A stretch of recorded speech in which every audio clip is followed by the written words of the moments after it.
que a nível global a lei de drogas, a criminalização das drogas também nasce nesse contexto de controle de grupos, sabe? Porque assim, no próprio Estados Unidos, a critério de exemplo, é interessante pensar que eles associaram o ópio aos chineses, a marihuana, né, que era maconha, inclusive deram um nome latino para droga, aos mexicanos, para ficar mais fácil de vincular, a cocaína aos negros e o álcool aos irlandeses. E esse tipo de associação de um grupo específico a uma substância criminalizada permitia que você criminalizasse todo aquele grupo. E aí, enfim, que foi feito nos Estados Unidos também foi feito no Brasil. Associar uma substância a um grupo racial. Criminaliza todo o grupo, você possibilita a prisão deles e controle desses corpos, dos presos e dos que não estão presos, né? Porque aí, dentro da Constituição do Rio, você tem hoje territórios que são criminalizados. Por exemplo, esse caso do Wellington que eu contei, ele só ficou preso 8 meses porque ele foi preso numa favela. E a leitura da sociedade a favela é lugar de tráfico de criminoso, a favela é lugar de traficante. Então, se ele estava com um radiocomunicador lá, que a polícia disse que ele estava, ele é traficante, porque lá na favela só tem traficante, sai de lá. E aí você tem um governador falando, como falou o governador Witzel semana passada, que se pudesse jogaria um míssil na Rocinha para acabar com o tráfico. Qual é a visão que a sociedade tem? Que na favela só tem traficante. E aí como você vai... E aí onde eu quero chegar para não ficar muito repetitivo é o seguinte: como você vai defender esse sistema de justiça criminal? Ou das duas coisas. Ou você é um canalha e você quer o controle dos corpos pretos, quer a morte dos corpos pretos, você quer a exclusão do negro do seu círculo social e da sociedade, ou você não está compreendendo a realidade. Porque não dá para você compreender a realidade e defender esse sistema de justiça criminal da maneira que está posto.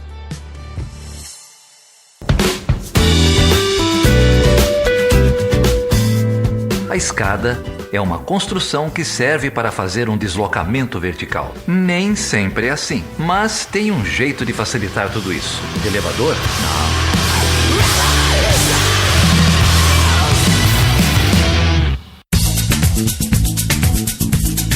Seja bem-vindo e seja bem-vinda a mais uma edição do Chutando a Escada. O meu nome é Felipe Mendonça. E eu sou o Geraldo Zaran.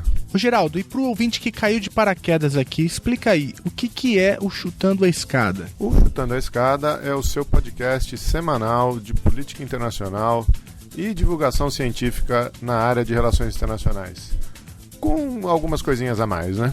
Muito bem. Se você quiser falar com a gente é o Chutando a Escada em todas as redes sociais, no Twitter, no Facebook, no Instagram. Você pode escrever para o perguntas@chutandoaescada.com.br no nosso e-mail, ou deixar comentário lá no site. Tem o próprio chutandoaescada.com.br ou lá no Portal Deviante. Ô Geraldo, e hoje a gente vai falar com quem, cara? E sobre o quê? A gente vai falar com o Joel, cara. O Joel Luiz Costa, um advogado lá do Rio de Janeiro, que trabalha muito próximo da comunidade do Jacarezinho. Ele tem uma história de vida aí muito especial e faz um trabalho muito especial com casos aí na comunidade, atendimento aí pro pessoal da comunidade que ninguém quer pegar, né? Pois é, o Joel Luiz Costa, ele é especialista em direito, formado em direito, é especialista em lei de drogas e vem falar aqui um pouquinho com a gente sobre racismo estrutural, abolicionismo penal, entre outras coisas. É um papo muito importante, muito necessário, ficou muito legal aí, ouçam aí o Joe. Foi uma honra enorme falar com o Joey.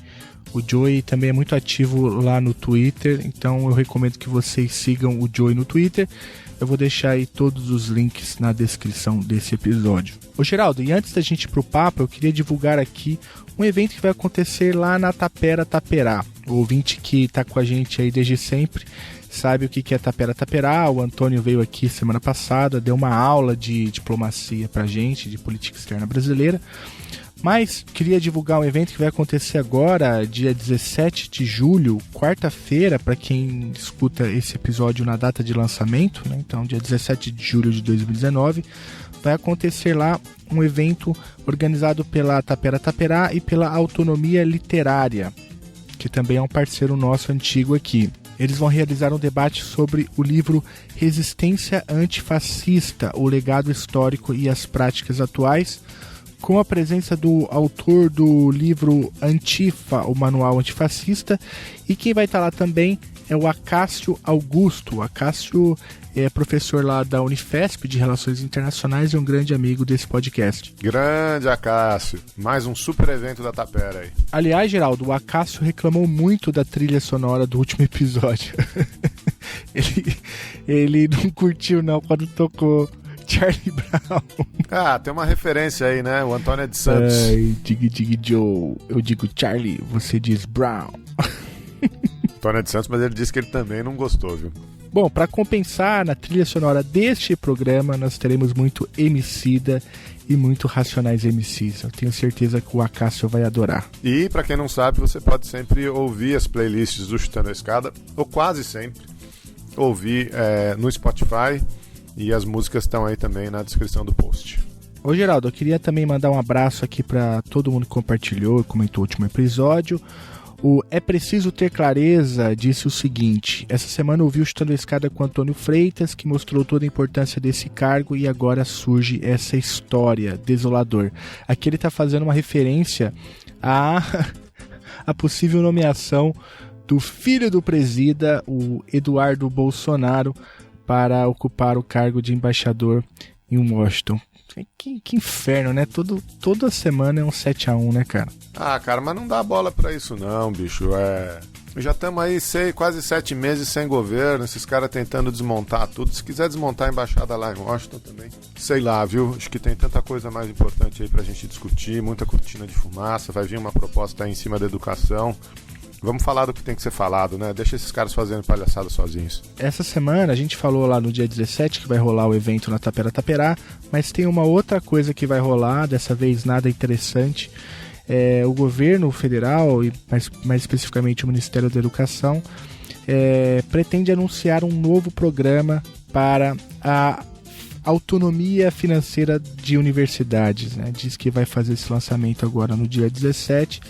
A gente sabe que vem porradaria pela frente, então ouvinte, fique atento, porque o governo, por trás de um argumento, né, de autonomia financeira, ele quer arrancar dinheiro dos estudantes e das estudantes das universidades federais. A gente vai olhar isso com muita atenção, porque vocês sabem, a universidade pública é uma bandeira antiga desse podcast e nós vamos defendê-la com muito afinco. Essa é a boa briga, né? É isso que esse governo tem tentado fazer, tentado desmontar o Estado Democrático de Direito, tentado desmontar a Constituição de 88, essa Constituição de Direitos, né, que a gente chama, e agora o ataque vai ser em cima das universidades públicas, sob a desculpa de que não tem dinheiro, de que não tem renda, de modernização, quando a gente sabe que, na verdade, de modernização esses projetos não têm nada, né? São projetos retrógrados, são projetos de décadas passadas, que já tiveram impactos muito negativos aí, mundo afora, todo esse projeto neoliberal, e é impressionante a maneira como esse debate aqui é feito no Brasil, como essas ideias ainda sobrevivem. O investimento em educação, ele é essencial, o investimento em educação tem que ser prioridade do Estado. Se está faltando dinheiro, tire esse dinheiro de outro lugar, aumente-se receita, aumente imposto, muda a carga tributária, muda a tributação sobre as camadas mais ricas da população, mas não dá para a gente desmontar o pouco de Estado democrático que a gente ainda tem, o pouco de Estado de bem-estar que a gente ainda tem no SUS, no Sistema Público de Educação, etc. Ô Geraldo, o pessoal lá do Quadro Negro Podcast disse o seguinte: agora bateu aquela ansiedade de escutar o Demore no Chutando a Escada. A propósito, o excelente episódio sobre a diplomacia brasileira com Antônio Freitas. E o pessoal lá do Pistolando Podcast reclamou, com razão, porque a gente citou o livro do Demore no último episódio, mas a gente não citou o podcast do Pistolando com o Demore falando sobre o livro. Então vamos deixar também a descrição no post para o excelente podcast, amigos nossos também, lá o Pistolando Podcast. Valeu, Letícia, valeu, Thiago, perdão pelo vacilo aí. E se você quiser ajudar o Chutando a Escada, ajudar a continuidade aqui desse projeto, entra lá no chutandoescada.com.br/apoio. A gente tem 3 modalidades de apoio: pelo Patreon, pelo PicPay, pelo Catarse. Você pode entrar lá, o que for melhor para você. No PicPay, a partir de R$2 você consegue ajudar. No Catarse tem lá as nossas metas, a gente está tentando manter o Chutando a Escada um projeto anual sem parar pelas 52 semanas. Então a gente queria agradecer muito aí o apoio financeiro de quem já contribui e pedir para você ajudar o Chutando a Escada ou algum outro projeto de mídia alternativa. Eu queria mandar também um abraço para Andresa Delgado. Sabe quem é a Andresa? Bom, ela é uma das criadoras da Perifacon, a Comic Con da favela. Você foi na primeira edição, não foi, Geraldo? Fui, tive lá, ótimo evento, parabéns para os organizadores aí. Então, ela escreveu um tweet que eu gostaria de ler aqui. Não foi especificamente pra gente, mas eu acho importante. Ela diz o seguinte: não dou streaming para podcast de pessoas elitistas e não aceito convite também. E convido vocês a procurar saber o que o povo do podcast que vocês escutam andam falando por aí, principalmente de pobre e seus costumes. Não gostam dos nossos costumes, também não servimos como audiência. Bom, a Andressa, ela é muito interessante, sigam a Andressa também nas redes sociais. Ela chutou aqui uma escada de maneira muito contundente e também apropriada. Eu acho que ela tem toda a razão. E que bom que a gente tem aqui hoje o Joey para falar sobre temas tão importantes para entender a maneira como a sociedade brasileira está estruturada, não é? E o Joey dá uma dessa também na nossa conversa, né?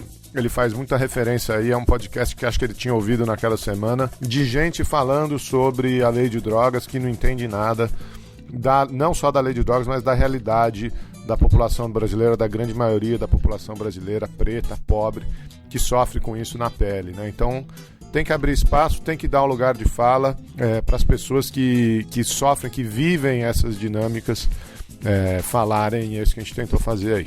Bom, então, sem mais delongas, vamos ouvir aí o Joel Luiz Costa, um grande ativista, um grande advogado, falando sobre a situação do povo preto no Brasil.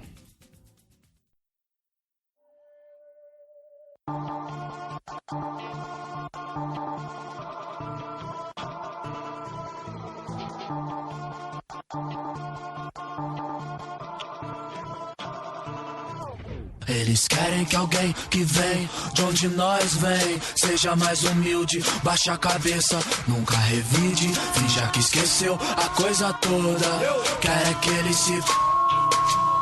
Eles querem que alguém que vem de onde nós vem seja mais humilde, baixa a cabeça, nunca revide, finja que esqueceu a coisa toda. Querem que ele se... Nunca deu nada pra nós, caralho. Nunca lembrou de nós, caralho. Nunca deu nada pra nós, caralho. Nunca lembrou de nós, caralho. Sou tempestade, mas entrei na mente tipo Jingle, xinguei. Quem diz que mina não pode ser sensei?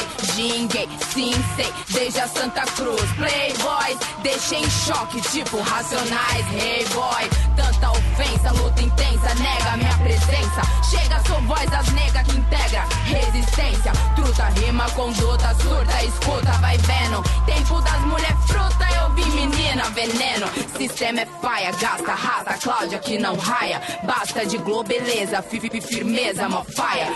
Rima pesada, basta, eu falo mesmo igual Tim Maia. Devasta esses otários, tipo calendário maia. Feminismo das preta, bate forte, mó treta. Tanto que hoje cês vão sair com medo de Drica Barbosa, não se esqueça. Se os outros é de tirar o chapéu, nós é de arrancar a cabeça. Mas, sem identidade somos objeto da história. Então tá, cara, você tava falando aí que você tinha gravado com o pessoal de São Paulo, bicho?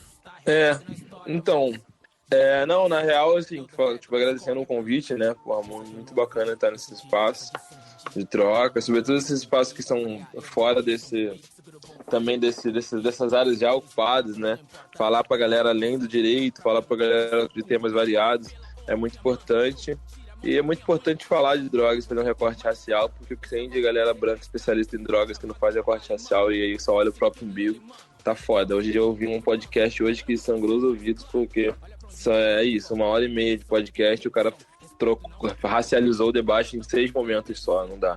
Mas assim, bacana, eu tô falando que eu tenho um grupo de paternidade que eu faço parte, e a maioria é uma galera de São Paulo, de vários, digamos, espaços e profissões. E a gente estava comentando outro dia sobre um podcast que vocês fizeram com uma participação muito foda. Eu me fugi o nome da pessoa aqui, mas foi um debate lá que rolou, eu lembrei na hora. Então, assim, a visibilidade tá fluindo, tá bem. Parabéns pelo trabalho. Obrigado, cara. A gente fica muito honrado de ter você aqui. Eu, particularmente, te conheci pelo Twitter, né? Eu cheguei até seu perfil por conta de um fio que você escreveu contando a sua história. E eu não lembro se depois ou antes disso a sua história foi contada também pelo Intercept, né? Eu acho que você escreveu um artigo lá contando em primeira pessoa o que rolou. E agora teve uma matéria grande também sobre a sua história e sobre a sua atuação profissional no G1, não é isso? No UOL. No UOL, isso, no UOL, uma matéria longa, né, contando um pouco a sua atuação. Mas eu queria começar esse bate-papo, cara, pedindo para você se apresentar aí pros nossos ouvintes, contar um pouco da tua atuação profissional, quem é você, enfim, falar um pouco aí da sua atuação. Então, cara, eu sou um homem preto de 30 anos, da favela do Jacarezinho, natural da favela do Jacarezinho, sou advogado criminal do Fórum Grita Baixada, que é um movimento social que discute a segurança pública e direitos humanos na Baixada Fluminense, um território super invisibilizado aqui dentro do cenário carioca.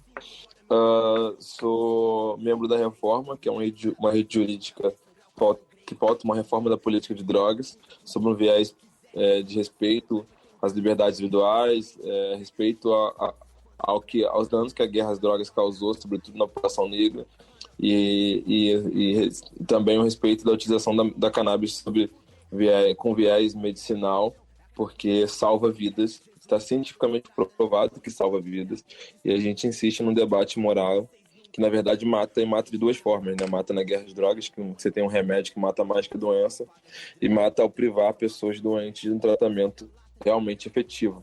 Eu sou coordenador no pré-vestibular comunitário no Favela de Jacarezinho também, com a galera jovem e totalmente gratuito. E atuo nessas frentes aí. Escrevo na coluna na Agência de Notícias de Favelas também, semanalmente.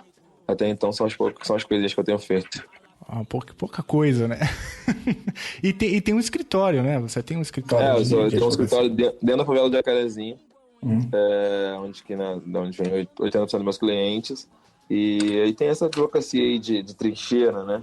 De base e bem popular.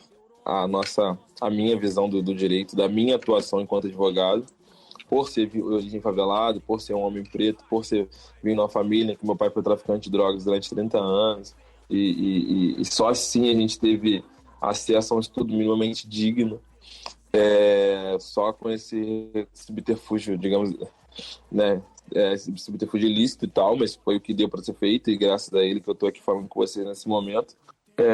Eu entendo que a minha advocacia na favela do Jacarezinho é como se fosse um retorno por todas essas oportunidades que eu tive, que na real eu sou muito privilegiado, né? Você pensar quantos caras pretos na favela têm curso superior, sobretudo no direito, que é uma área politizada, tem pós-graduação, tá dando aula, tá ocupando esse espaço. É uma história muito ímpar, né? Eles querem que alguém que vem de onde nós vem seja mais humilde, baixa a cabeça, nunca revide, finja que esqueceu a coisa toda.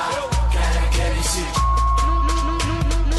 Nunca deu nada pra nós, carai. Nunca lembrou de nós, carai. Nunca deu nada pra nós, carai. Nunca lembrou de nós, carai. Ô Joe, e antes da gente entrar pro papo, desculpa aí, Geraldo, te cortar rapidinho, é que você conhece o Rio de Janeiro bem melhor do que eu, Geraldo, e talvez muitos ouvintes não conheçam o Rio de Janeiro como eu, né, tão bem, né? E eu queria que você contasse para mim rapidinho, o Jacarezinho, então, é uma favela do Rio de Janeiro, é um lugar que fica exatamente aonde, só para a gente entender um pouco da onde você está falando. Você citou o Jacarezinho 2 ou 3 vezes na sua apresentação, então o que é o Jacarezinho? Eu vou citar mais umas 25 até o final do podcast, porque é minha paixão, assim, não à toa eu tenho tatuado no antebraço direito, é minha razão de existir, assim, somado aos meus 2 filhos, é minha favela. Sou bem bairrista, é o melhor lugar do mundo. E é uma favela localizada na zona norte do Rio, assim, mais especificamente entre Maracanã, Riachuelo, Caxambi e Del Castillo. Fica, né, é bem localizado, fica 4 estações de metrô do centro, 2 estações do estádio do Maracanã, e é uma favela que mescla partes planas e morro, né? Tem uma geografia bem peculiar. Ela tem uma estimativa de 50 mil moradores, né? Os dados do censo IBGE de 2010 trabalhavam com 36 mil. Só que a gente sabe que os dados são extremamente subnotificados, porque é a partir dos dados desses dados de população que o Estado implementa políticas públicas, né? E a gente sabe do desinteresse do Estado em implementar políticas públicas de qualidade nessas áreas periféricas. Então, assim, a gente trabalha hoje com pelo menos 50 mil pessoas de estimativa. A gente, no caso, associação de moradores, lideranças comunitárias e tudo mais. Então, é uma estimativa de 50 mil pessoas. Se falando de tipo favela única, um território específico, e não um conjunto de favelas como o Complexo do Alemão, como o Complexo da Maré, a gente tem o Jacarezinho como a segunda ou terceira. Está entre as 5 maiores favelas da cidade, né? Perde com certeza para Rocinha e agora para Rio das Pedras. Mas, no geral, ela é população, né? No critério de quantitativo populacional, ela está entre as maiores da cidade. E aí você pensar que 75%, pelo menos, das cidades no país tem menos de 50 mil habitantes, um território que ocupa fisicamente o espaço menor que o de um bairro, e você tem população de uma cidade, você imagina como que é a dificuldade de gerir, de viver nesses espaços, pela ausência de política pública, a dificuldade mesmo de convivência da galera, porque é isso, é muita gente, pouco espaço, é uma vida muito louca. O Joe, eu vou fazer umas perguntas meio óbvias aqui para você, cara, mas acho que no sentido educativo aqui da nossa audiência, né? Vou levantar umas bolas aí para você cortar. Acho que boa parte do nosso papo você já até adiantou um pouco aí, falou de política de drogas, etc. A gente chega lá, mas você mencionou aí a sua atuação como advogado no Jacarezinho, né? Ou para a população do bairro, da comunidade aí. A gente, supostamente, pela nossa Constituição, todo mundo tem direito à defesa, né? Existe aí uma defensoria pública, etc. Explica pra gente um pouquinho por que esse seu trabalho ele é tão importante, ele é tão diferenciado. Você está suprindo uma função do Estado, né? Que, suponho eu, o Estado não desempenha, né? Olha, a gente tem na Defensoria Pública do Rio uma galera que faz um trabalho muito bom, assim. A gente tem até grupos como no COR, no DED, que são muito, muito próximos dos movimentos sociais. Eu tenho, digamos, um contato direto com uma boa parte dos defensores que fazem esses grupos específicos da temática de direitos humanos e respeito às liberdades individuais, violência de gênero e tudo mais. Mas, na real, é uma galera que não dá conta da demanda, assim. Eu costumo sempre falar para meus clientes, eu não fico desestimulando ninguém a se socorrer na defensoria pública. A gente sabe que financeiramente está difícil para todo mundo. E, assim, por mais que eu relativize algumas formas de pagamento e tudo mais, mas tenho contas para pagar e deixo filho para criar. A questão da defensoria pública, eu deixo muito claro para meus clientes e passando para vocês, é realmente a demanda com a quantidade de profissionais de lá disponíveis, sabe? É muito processo para pouca gente. A gente tem no Rio de Janeiro em torno de 45 mil presos, sabe? É muito processo. E assim, não são 45 mil processos, porque tem preso que tem 3, 4 processos, 5 processos. A última vez que eu tive relação aos dados assim, mais, digamos, confiáveis, já tem em torno de quase 2 anos, o Brasil tinha 100 milhões de processos, sabe? Era um processo para cada 2 pessoas. E é uma parada muito bizarra, assim, no modo geral, né? Não na área criminal, de modo geral. Então, assim, é um volume muito grande. E aí o que a gente faz, o que eu busco fazer, é de ser alternativa entre não ter advogado e se socorrer na defensoria pública e saber que não tem como ela dar o trato devido para aquele caso. Porque, assim, tem 2 informações muito importantes. Primeiro, a advocacia é uma parada elitizada. Advogado é um grupo bem bizarro. Tem uma pesquisa da FGV com a OAB que mostra quem são as pessoas que estão, que estão passando, se formando, exercendo a advocacia. Boa parte é uma galera com mais de 5 salários mínimos, sabe? Se eu não me engano, a maioria é uma galera de 3 a 5 salários mínimos e uma boa parte é uma galera com mais de 5 salários mínimos.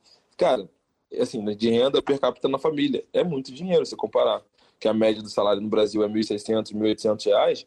Se botar uma galera que tem uma família que ganha 6, 7, 8, talvez para alguém que está mais falta e ganha 10, ela acha, mas só isso, só 6, 7, 8, cara. A média do Brasil é R$ 1.600. Então, assim, se a gente olhar a nível nacional, é uma galera elitizada, sim, sabe? Eu mesmo, a partir do momento, né, do meu pai teve essa digamos, esse trampo na vida que ele escolheu e teve a possibilidade de tirar a gente da favela, eu venho financeiramente de uma classe média. Então, assim, eu não fujo dessa risca. Eu não tenho minha origem na favela, mas eu sempre faço recorte. Eu não sou exemplo de superação nenhuma. Eu tive um pai maravilhoso que me pagou os estudos e por isso estou aqui conversando com vocês. Porque se fosse depender do serviço público, possivelmente eu não teria, né, conseguido uma educação de qualidade a ponto de chegar nesse ponto, né, de chegar nesse estágio. Então, assim, é o seguinte, é uma galera que está elitizada. Então, é uma galera que cobra caro. Então, pro trabalhador ferrado, que está ali vendendo pão e tal, fudido mesmo, vamos imaginar que essa galera vai pagar 10, 15 mil no processo, sabe? É difícil. E aí tem processos, cara, que é onde eu quero chegar. Tem processos que, por mais que a defensoria seja extremamente técnica e bem preparada, ela não consegue dar atenção devida. E às vezes a questão não é a técnica do advogado, de experiência, de captação, de especialização, mas não, é atenção devida, pegar o processo, botar no colo e ver os buracos no processo. É o dia a dia, é conversar com a família, é pegar um detalhe.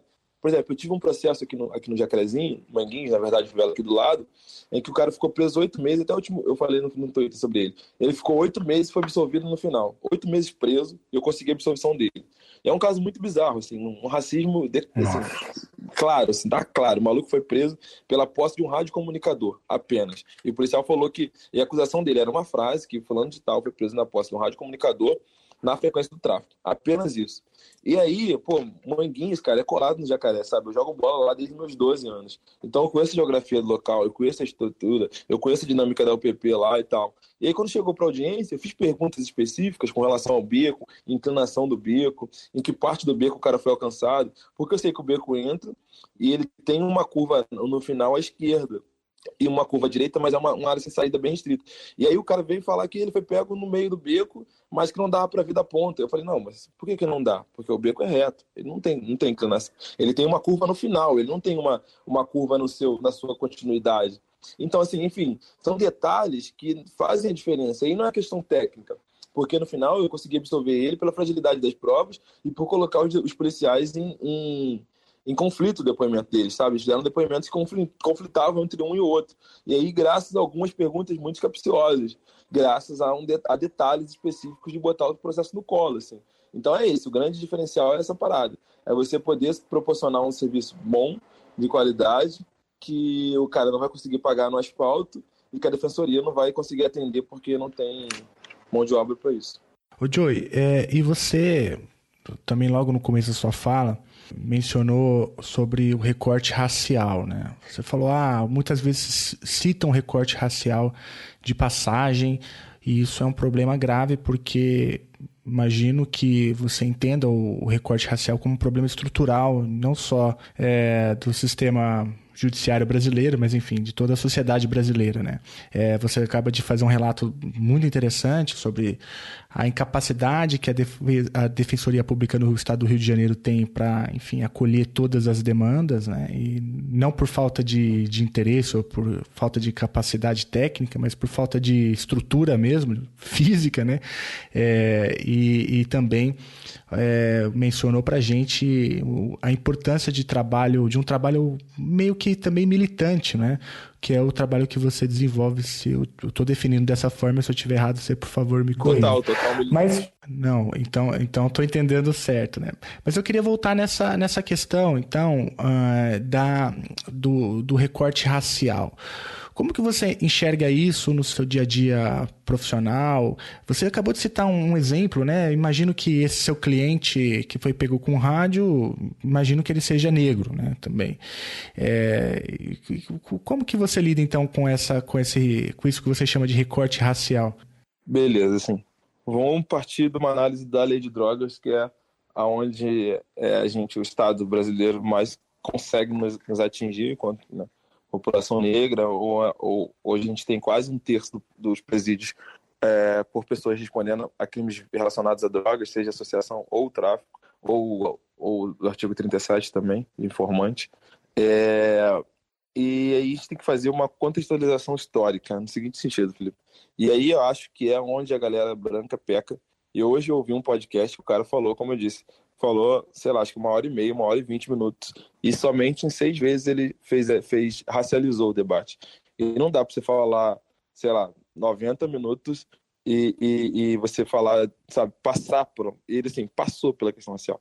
Porque é o seguinte, a criminalização da maconha no Brasil, ela nasce no contexto de racismo, de projetos de povo, projetos de construção de país, projetos de controle de corpos pretos.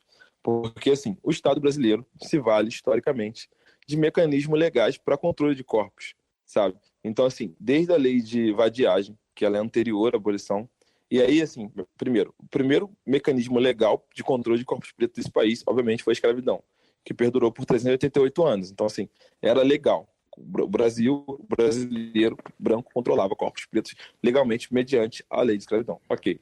Depois disso, tivemos a lei de vadiagem, que ela criminalizava a pessoa que, tendo idade para trabalhar e não tendo condições financeiras, né, digamos aí no caso seria patrimônio para se manter, e não estivesse trabalhando, era punível com a detenção por 3 meses, até 3 meses, se eu não me engano. E aí eu te pergunto, quem no contexto de 1850, 1870, 1880 era uma pessoa livre, com idade para trabalhar, que não trabalhava e que não tinha dinheiro para se manter?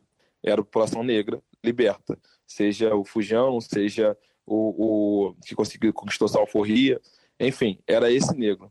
Então, assim, o negro preso, escravidão. O negro solto, lei de vadiagem. Depois disso, você tem a criação do samba, da capoeira, e aí, né, numa linha histórica, foram práticas que foram se sucedendo e todas dialogando com esse sentido. E é onde entra a lei de drogas nesse sentido. A questão de pensar, e aí a lei de drogas, aqui eu vou falar da maconha, mas é porque nasce com a maconha e depois você tem, obviamente, você vai alcança todas as drogas, mas a maconha ela é muito simbólica porque era droga ou era substância que era praticamente exclusivamente consumida pelo povo negro apenas. Então, assim, no momento que você criminalizava o porte, o consumo e a venda daquela substância, você criminalizava exclusivamente o negro, porque era basicamente eles que consumiam. Até porque foram eles que trouxeram da África, em que pese seja o consumo da maconha pelo ser humano, seja uma prática milenar.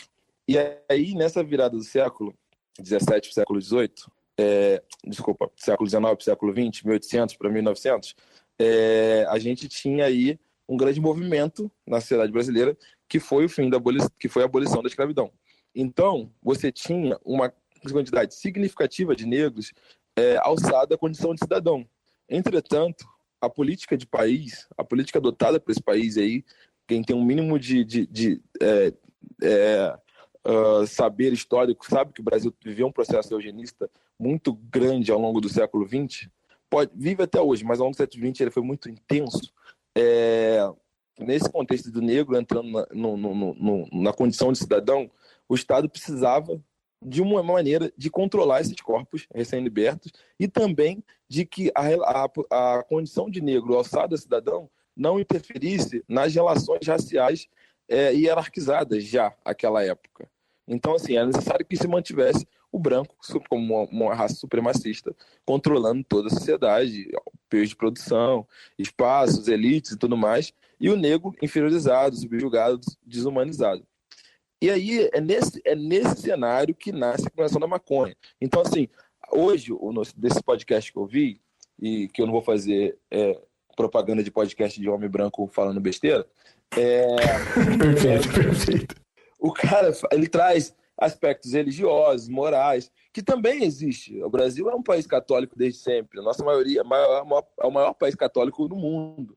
Isso existe, mas não foi o grande norte, não foi o grande direcionamento, o grande motivo da questão. Você pode mencionar, você não pode botar ele como se fosse um dos eixos. O eixo principal é o racismo. Por quê? Nesse contexto que eu estou falando, dos negros libertos, alçada a cidadão, e que não queria, o Brasil não queria uma movimentação nas relações raciais, Pelo contrário, o projeto de país era eugenista, era clarear a população. Tinha-se, inclusive, uma estimativa de que em 70 anos conseguiria clarear a população ao ponto de não existir mais negros ou negros retintos, em que você teria só brancos e caboclos, mestiços, que esteja. Ele não queria mais negros retintos, no caso, desculpa. Então, assim, dentro desse processo eugenista, a maconha entra como um subterfúgio, uma justificativa ou uma cortina de fumaça para alcançar esse povo exclusivo. Porque, como eu disse, a maconha veio da África nos negros, trazida pelos negros escravizados. Então, os objetivos foram pura e simplesmente controle de corpos pretos libertos, e aí uma coisa também muito importante, que é impedir a prática do curandeirismo, que era muito comum a sabedoria dos negros africanos curar doenças com a prática de ministrar substâncias do reino, né, animal. Tanto é que em 1890 a gente tem um Código Penal de 1890 que do artigo 156 ao 158 ele bate basicamente disso. Proíbe o curandeirismo, proíbe que as pessoas exerçam medicina que não sejam, que não tenham legitimidade para isso, segundo a lei da época, e proíbe que seja administrada qualquer tipo de substância de qualquer reino com o objetivo de cura. Então, assim, nessa virada do século, no Brasil, a medicina se colocava como grande monopólio da cura, né? Como a ciência que buscava a cura dos problemas de saúde do ser humano. Então, assim, criminalizar a maconha também era tirar essa concorrência que a sabedoria negra trazia nesse aspecto de cura, entendeu? Então, assim, onde eu quero chegar? Criminalizar a maconha no contexto de... Né, aí, duas informações com relação a dados temporais para que as pessoas possam entender. Primeira legislação que proíbe maconha no país, a Câmara do Rio de Janeiro, 1860. Primeira legislação no país inteiro, e aí a nível Brasil, que proibia o consumo da maconha, 1932. E o decreto do Rio que proibia a maconha, ele tinha uma pena de 3 dias para quem fumasse e de multa para quem vendesse. E é engraçado pensar que hoje houve uma inversão, né? Quem fuma é despenalizado, ainda é crime, mas é despenalizado, e quem vende pega de 5 a 15 anos. Então, é interessante essa inversão. E aí é o seguinte, ele nasce nesse contexto de controlar esses corpos, ele nasce com esse objetivo de manutenção das relações hierárquicas, das relações raciais, ele nasce nesse contexto de disputa do monopólio da cura, e aí o livro Fumo de Negro, da Luísa Sade, fala muito bem sobre isso, de como Rodrigues Doria e Pernambuco Filho, que eram médicos da época, construíram conteúdos muito amplos e muito mal feitos e muito questionáveis, muito pautado por aspectos morais e por um racismo científico, que fundamentava a criminalização da maconha, e no final das contas buscando exatamente e apenas isso, entende? Então você soma esse contexto das relações raciais aí conflituosas no início do século XX, você soma ao projeto eugenista do Brasil de clareamento da população, você soma aos projetos do governo de incentivo da imigração europeia, em que os europeus aqui que chegavam ganhavam terra, ajuda do governo, e tinham todo tipo de benesse, enquanto o negro alçado, né, saído da escravidão, não tinha nem um abraço. Então, assim, como você não vai abordar a criminalização da maconha, como você vai abordar a guerra às drogas, se não a partir de um recorte racial, a partir de uma história de racismo estrutural que estrutura a construção desse país, a partir de uma abordagem de isso foi um projeto para controlar os negros recém-libertos da escravidão. E aí é interessante também outros dados para concluir essa parte, super interessante pontuar. Primeiro, o Brasil recebeu 40% dos negros escravizados no mundo, uma estimativa de 5 milhões de negros escravizados, de total de 12 milhões. Isso são contas internacionais. Se não me engano, Inglaterra e Estados Unidos têm esses dados compilados. Segundo, o Rio de Janeiro recebeu 1 de cada 5 negros que saiu da África, de cada 5 negros escravizados que saíram da África, 1 colocou o pé no Rio de Janeiro. O Rio de Janeiro recebeu 20% do total brasileiro. O Rio de Janeiro já chegou a ter mais negros escravizados do que homens brancos libertos. Então, assim, a partir do momento que você tem um país que vê o negro como desumanizado, como um bicho a ser controlado, não há de estranho de você abordar ou de você pensar que esse mesmo país crie mecanismos legais para controlar esses corpos que ele não deseja. 60% dos jovens de periferia sem antecedentes criminais já sofreram violência policial. A cada 4 pessoas mortas pela polícia, 3 são negras. Nas universidades brasileiras, apenas 2% dos alunos são negros. A cada 4 horas, um jovem negro morre violentamente em São Paulo. Aqui quem fala é Primo Preto, mais um sobrevivente.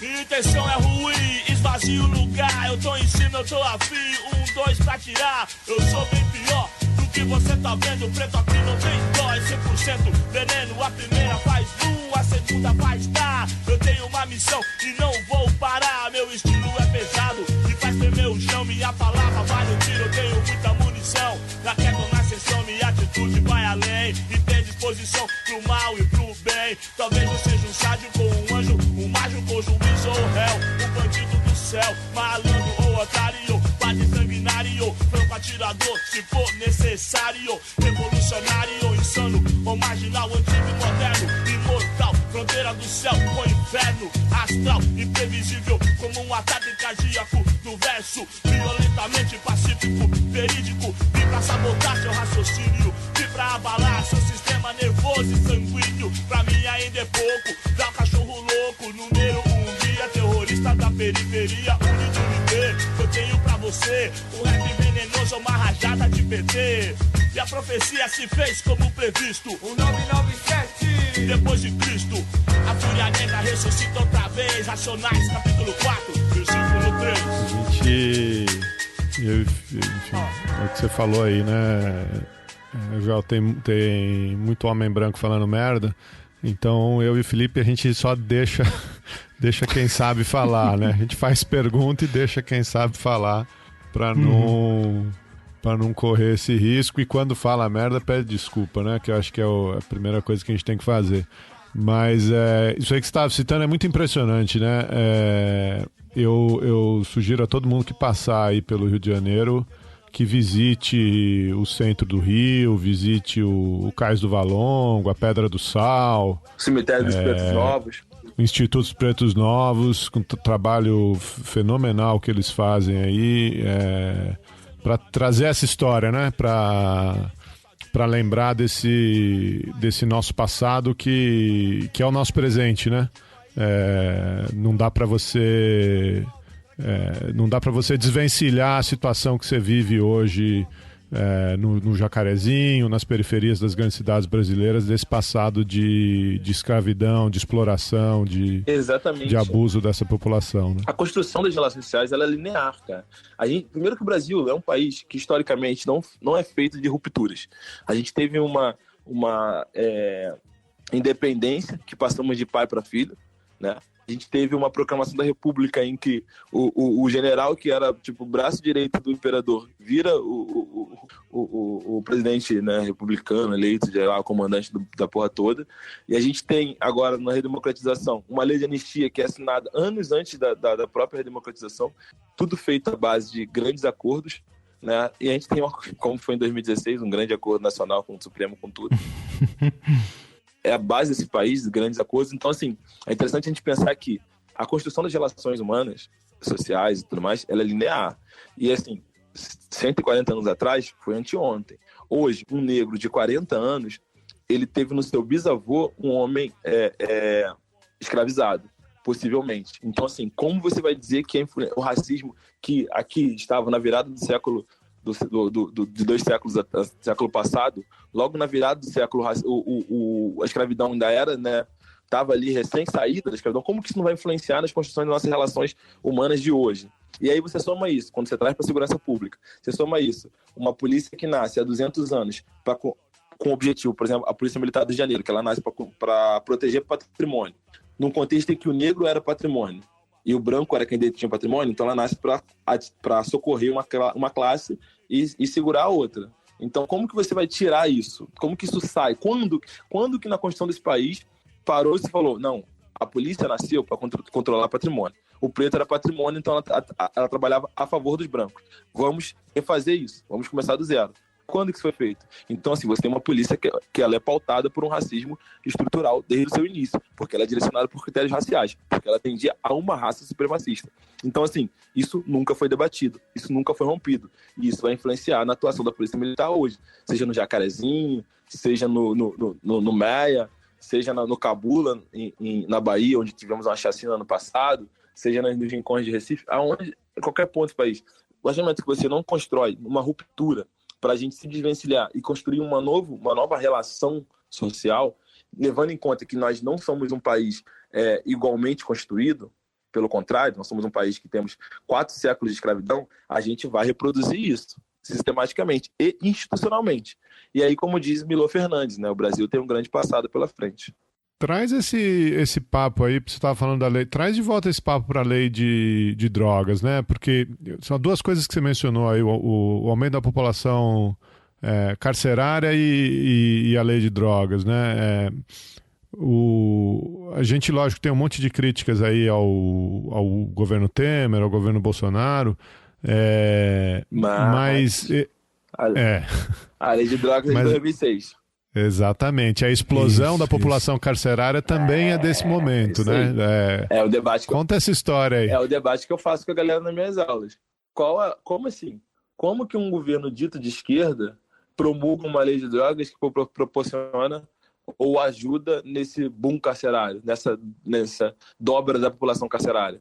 E aí é o seguinte, assim, eu costumo brincar que a minha posição política é defender o Lula nos espaços de direita, de bolsominions e de galeras conservadoras, e criticar ele em espaços progressistas, de esquerdas e tudo mais. Porque, assim, é inexplicável a gente imaginar, fazer a leitura que um governo dito de esquerda, que é um governo sensível às demandas das minorias e dos oprimidos, vai promulgar uma lei que vai de encontro diretamente à população negra. Então, assim, eu me pergunto, por quê? Como que essa lei foi promulgada pelo Lula? Como que essa lei passou na base petista em 2006? Porque, assim, o Brasil já tinha maturidade política, jurídica, social, à época, para entender que num país racista, classista, misógino como o nosso, que dignidade tem CEP, sobretudo no Rio de Janeiro, como que uma lei com critérios subjetivos para diferenciar traficante de usuário iria dar certo? Quem imaginou que isso vai dar certo? Como eu disse, a gente tem uma PM que nasce nesse contexto. Então, a PM que ela é racista na sua atuação porque ela é fruto da sociedade racista.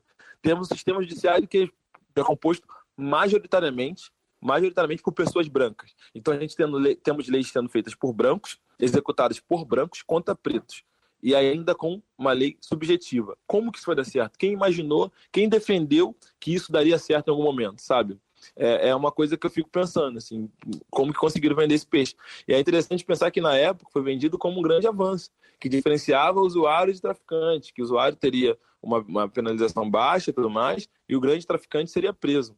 Mas o que ela fez nada mais foi do que transformar usuários em áreas de periferia em traficantes. Porque não importa quanto você tem, porque não temos critérios quantitativos com relação à quantidade de droga apreendida. Então você tem Rafael Braga sendo condenado com 0,9 gramas, você tem um cliente meu que eu soltei há uns 6 meses atrás, que vai ter audiência semana que vem, sendo liberado com 160 gramas. Está respondendo o processo em casa, na parte da casa dele, porque ele é branco, porque ele mora em Santa Teresa, porque ele tem um CEP bom.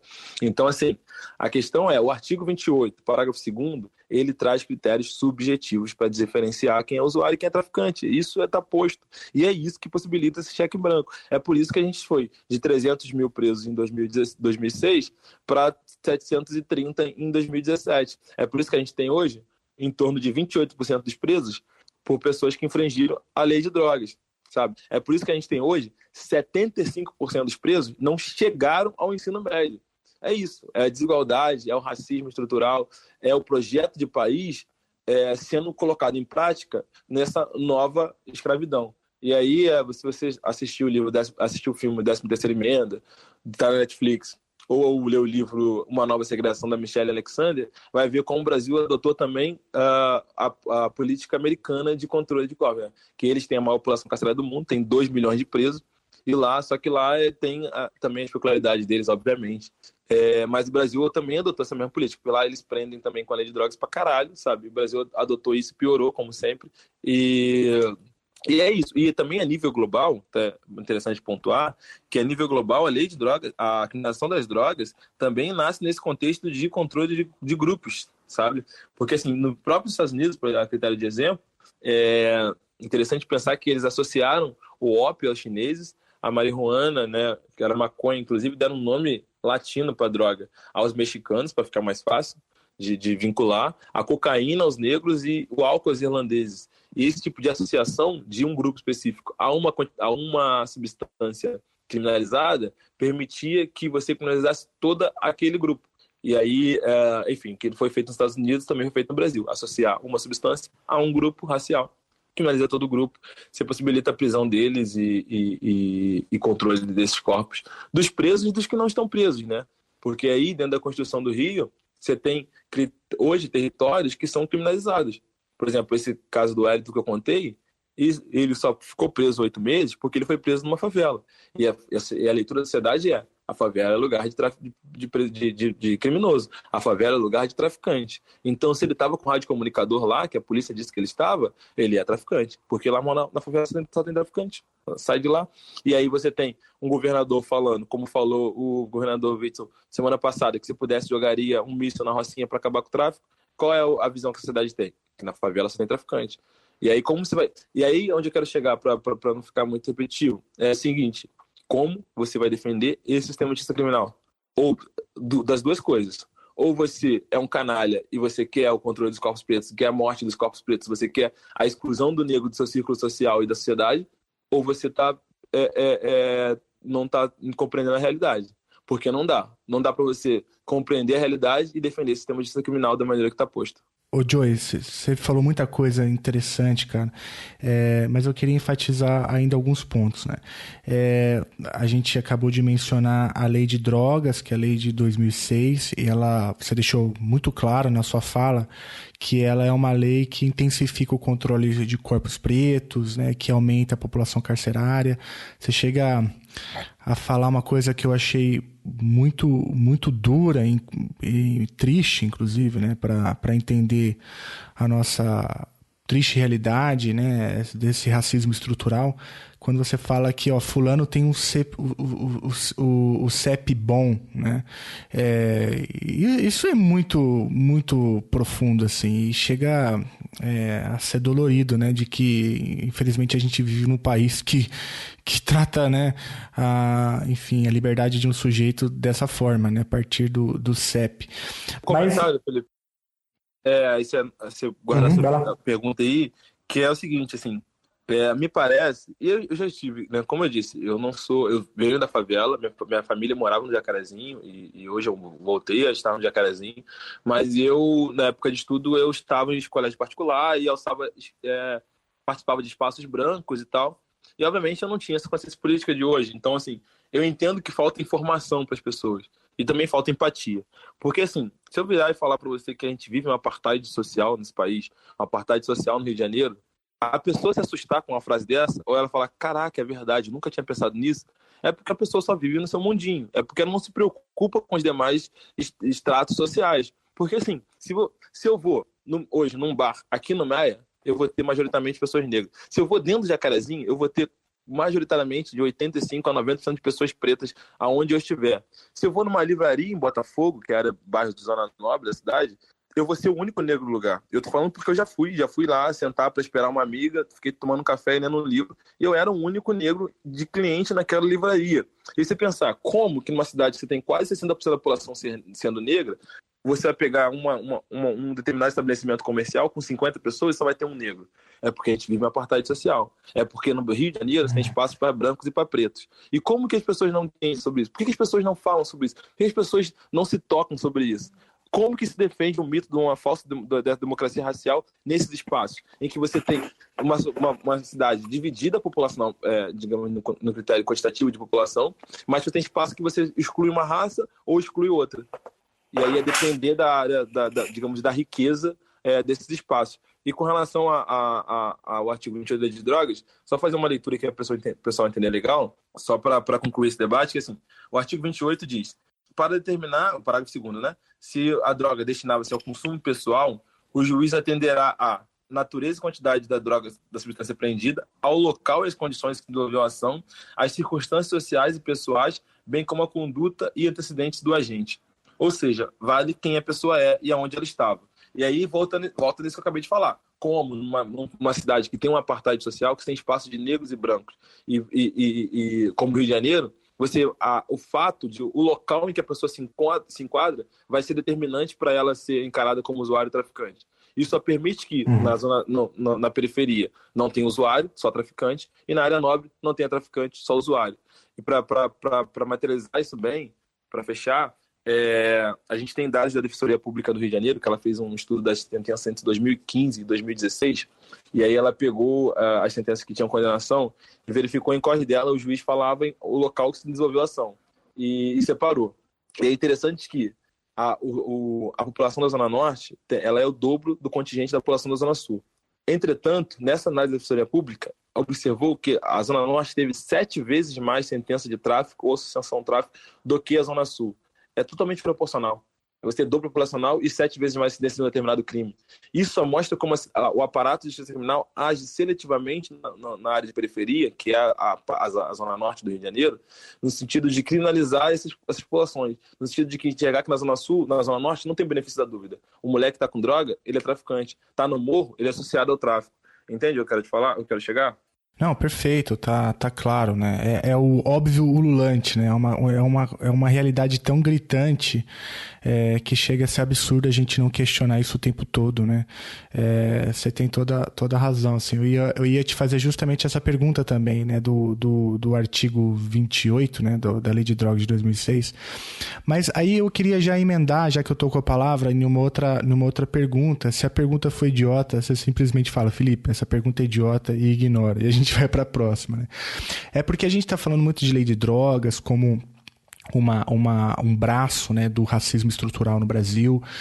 Depois a gente fala da lei de 2006, como ela é uma lei que em última instância promove essa segregação racial e tudo isso. E a gente também falou bastante da maconha, né? Você vai lá na cultura milenar e conta pra gente que o povo negro que traz, né, a maconha e a criminalização da maconha poderia ser também, sempre foi historicamente, uma forma também de criminalizar um povo, uma raça, né? Mas agora, eu estou falando agora na última década, principalmente, no Brasil e também fora dele, a gente tem aí os movimentos de defesa, ou melhor, em defesa, né, pedindo a liberalização do consumo da maconha. E, assim, eu não sou especialista no tema, mas eu percebo que o consumo da maconha, principalmente olhando para essas marchas, já é, enfim, mais amplo. Você tem ali elites abastadas de brancos também defendendo o consumo da maconha, por exemplo, no Brasil. E por que eu estou falando isso? Porque eu estava te ouvindo falar, talvez seria possível estabelecer essa relação, né? Que quando o branco começa a consumir determinada substância ilícita, que antes era exclusivo do povo negro, então o debate da legalização começa a ser levado mais a sério, né? Ou outra coisa também, né? Uma coisa é você encontrar um menino branco de um CEP bom, né? Com determinada quantidade de maconha, e aí ele tem o benefício da dúvida, né? E a maconha, quando é encontrada, né, no bolso de um menino preto com CEP ruim, para usar o termo lá que você trouxe, ele já pode ser considerado, dependendo do contexto e da vida pregressa da pessoa, ou seja, totalmente subjetiva, né? Dependendo da cor, ele Felipe, pode ser considerado, inclusive, um traficante. Isso, exatamente. É totalmente racista, né? Não é subjetivo, a palavra correta é essa, né? Considerando também o histórico da polícia, como você mencionou. Bom, a pergunta é essa, né? Como que você vê, por exemplo, essa elitização, né, ou glamorização da luta pelo consumo da maconha no Brasil? Isso é bom? Ou isso é uma apropriação de uma pauta? Não sei se essa pergunta faz sentido também. Olha, a maconha, ela é a droga mais socialmente aceita das né, criminalizadas. E isso se dá, eu acho que também por ser uma droga extremamente inofensiva, sabe? E assim, eu não estou aqui, obviamente, no debate científico com relação aos entorpecentes e ao efeito de uma substância psicoativa no corpo a longo prazo, é um outro debate, não é o debate que eu estou propondo aqui. O debate que eu estou propondo aqui é o seguinte: comparado às demais drogas, e aí digo das lícitas e ilícitas, a maconha ela é a mais inofensiva ao corpo humano. Tanto é que você vai, por exemplo, você parar e pensar quantos históricos que tu já pensou, digamos que você já teve contato de pessoas em que estavam muito chapadas de maconha e que agrediram o companheiro, mataram alguém no bar, saíram de carro, atropelaram uma família, realizaram um homicídio ou qualquer coisa do gênero. Você parar a pensar, você não consegue lembrar de alguém que estava chapado de maconha e praticou isso. Agora, quantos casos de álcool a gente já vivenciou sobre isso? Eu tenho um amigo próximo, na época de faculdade, que ele voltou chapado de uma noitada de álcool e atropelou um trabalhador de 45 anos e matou o cara. O cara indo do trampo indo de casa pro trampo. E assim, eu não consigo lembrar de ninguém que estava chapado de maconha, atropelou e matou alguém. Então, assim, eu acho que esse debate, digamos, mais romantizado em cima da maconha, ou esse debate mais avançado em cima da legalização da maconha, se dá, primeiro, por ela ter um efeito mais inofensivo, digamos, no corpo humano, por ela ser uma planta extremamente natural, ser socialmente realmente mais aceita, e hoje a gente tem uma elite que consome de maneira tranquila e que não é importunada para se consumir. Então, assim, já virou-se uma droga de elite. Então, também é interessante de pensar como ao longo do século XX a gente teve essa mudança, né? Que a maconha vem com o povo negro, depois ela se torna uma droga acessível a todas as camadas, e aí ela passa a ter uma outra visão. No início ela era demonizada, tanto é que ela é colocada em 1928, quando teve a Conferência do Ópio. Ela é colocada pelo Brasil, pela atuação do Brasil, que foi um dos 8 países que compôs o Conselho Diretor, na mesma lista que tinha ópio e cocaína, há quase 100 anos atrás, em que a gente tinha poucas informações, mas ainda assim se colocou como se ela tivesse o mesmo potencial ofensivo, e hoje a gente sabe muito bem que não tem. A gente sabe muito bem que a manutenção ainda hoje da criminalização da maconha se dá por aspectos morais, de modo geral, porque, né, sobre relação aos aspectos de controle de corpos e racismo, como já pôs, ela já cumpriu seu papel. A construção do sistema de justiça criminal já está posta com relação a essa missão da maconha. Hoje ela perdeu seu sentido, então ela se mantém por uma questão puramente moral. E eu vejo que é isso, assim. Então, assim, a gente tem uma droga socialmente muito mais aceita e certamente até de forma até romantizada. E outro ponto que é extremamente importante que joga em favor da maconha é a questão de que ela tem efeitos no sentido de medicinais comprovados e assim, efeitos gritantes, assim, efeitos que drogas estabelecidas aí no sistema farmacêuticos não conseguem alcançar. Teve casos que a gente defendeu pela reforma de um rapaz que fez 4, 5 operações, que já tinha usado todo tipo de morfina. Ele colocou ferro no pescoço, pra você ter uma ideia de como era bizarro o parado do cara. Eu olhei assim o raio-x dele uma vez só e não consegui olhar de novo. E somente a cannabis, o canabidiol no caso, conseguiu amenizar as dores que ele sentia. E a gente chegou e comprovou isso para a juíza, e ela deu para ele a permissão de cultivar em casa para que possa controlar as dores. Então, é interessante pensar que essa questão de a maconha estar se colocando no cenário mundial como uma planta com uso medicinal efetivo e incontestável, como isso dialoga com um dos argumentos que eu falei antes com relação à criminalização da maconha no Brasil em 1900, que era o controle do curandeirismo e do monopólio da cura. Porque, como eu disse, Rodrigo de Doria, Fernambuco Filho, que eram os grandes expoentes desse momento histórico, eles eram médicos e a medicina disputava com o curandeirismo negro esse espaço de cura, esse monopólio de cura.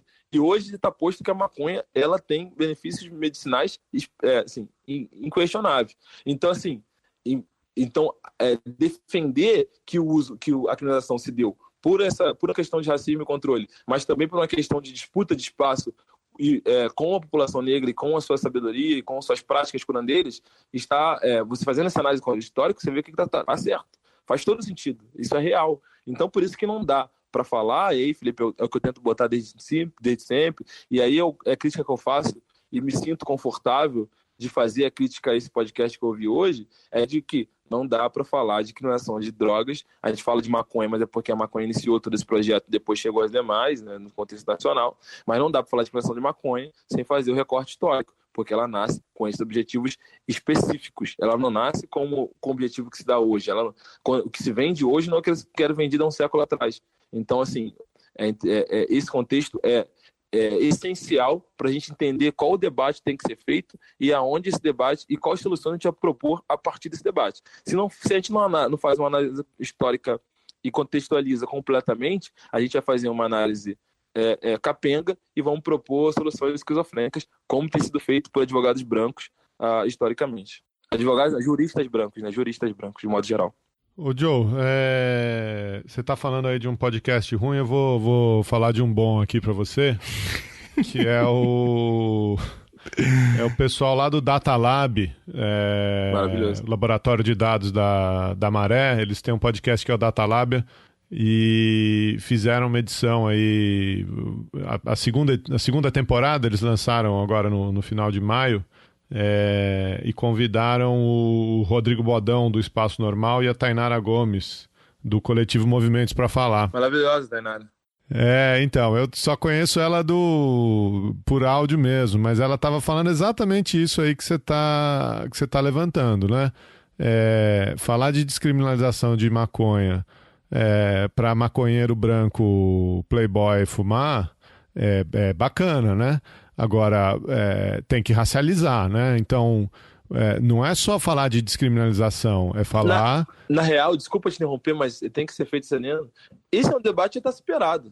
A descriminalização para o maconheiro branco da Zona Sul já está superado. Exatamente. Na prática não existe mais. Na prática não existe. Nesse dia, nesse dia, eu odeio a Zona Sul. Fique claro que as pessoas podem me julgar, mas eu odeio a Zona Sul.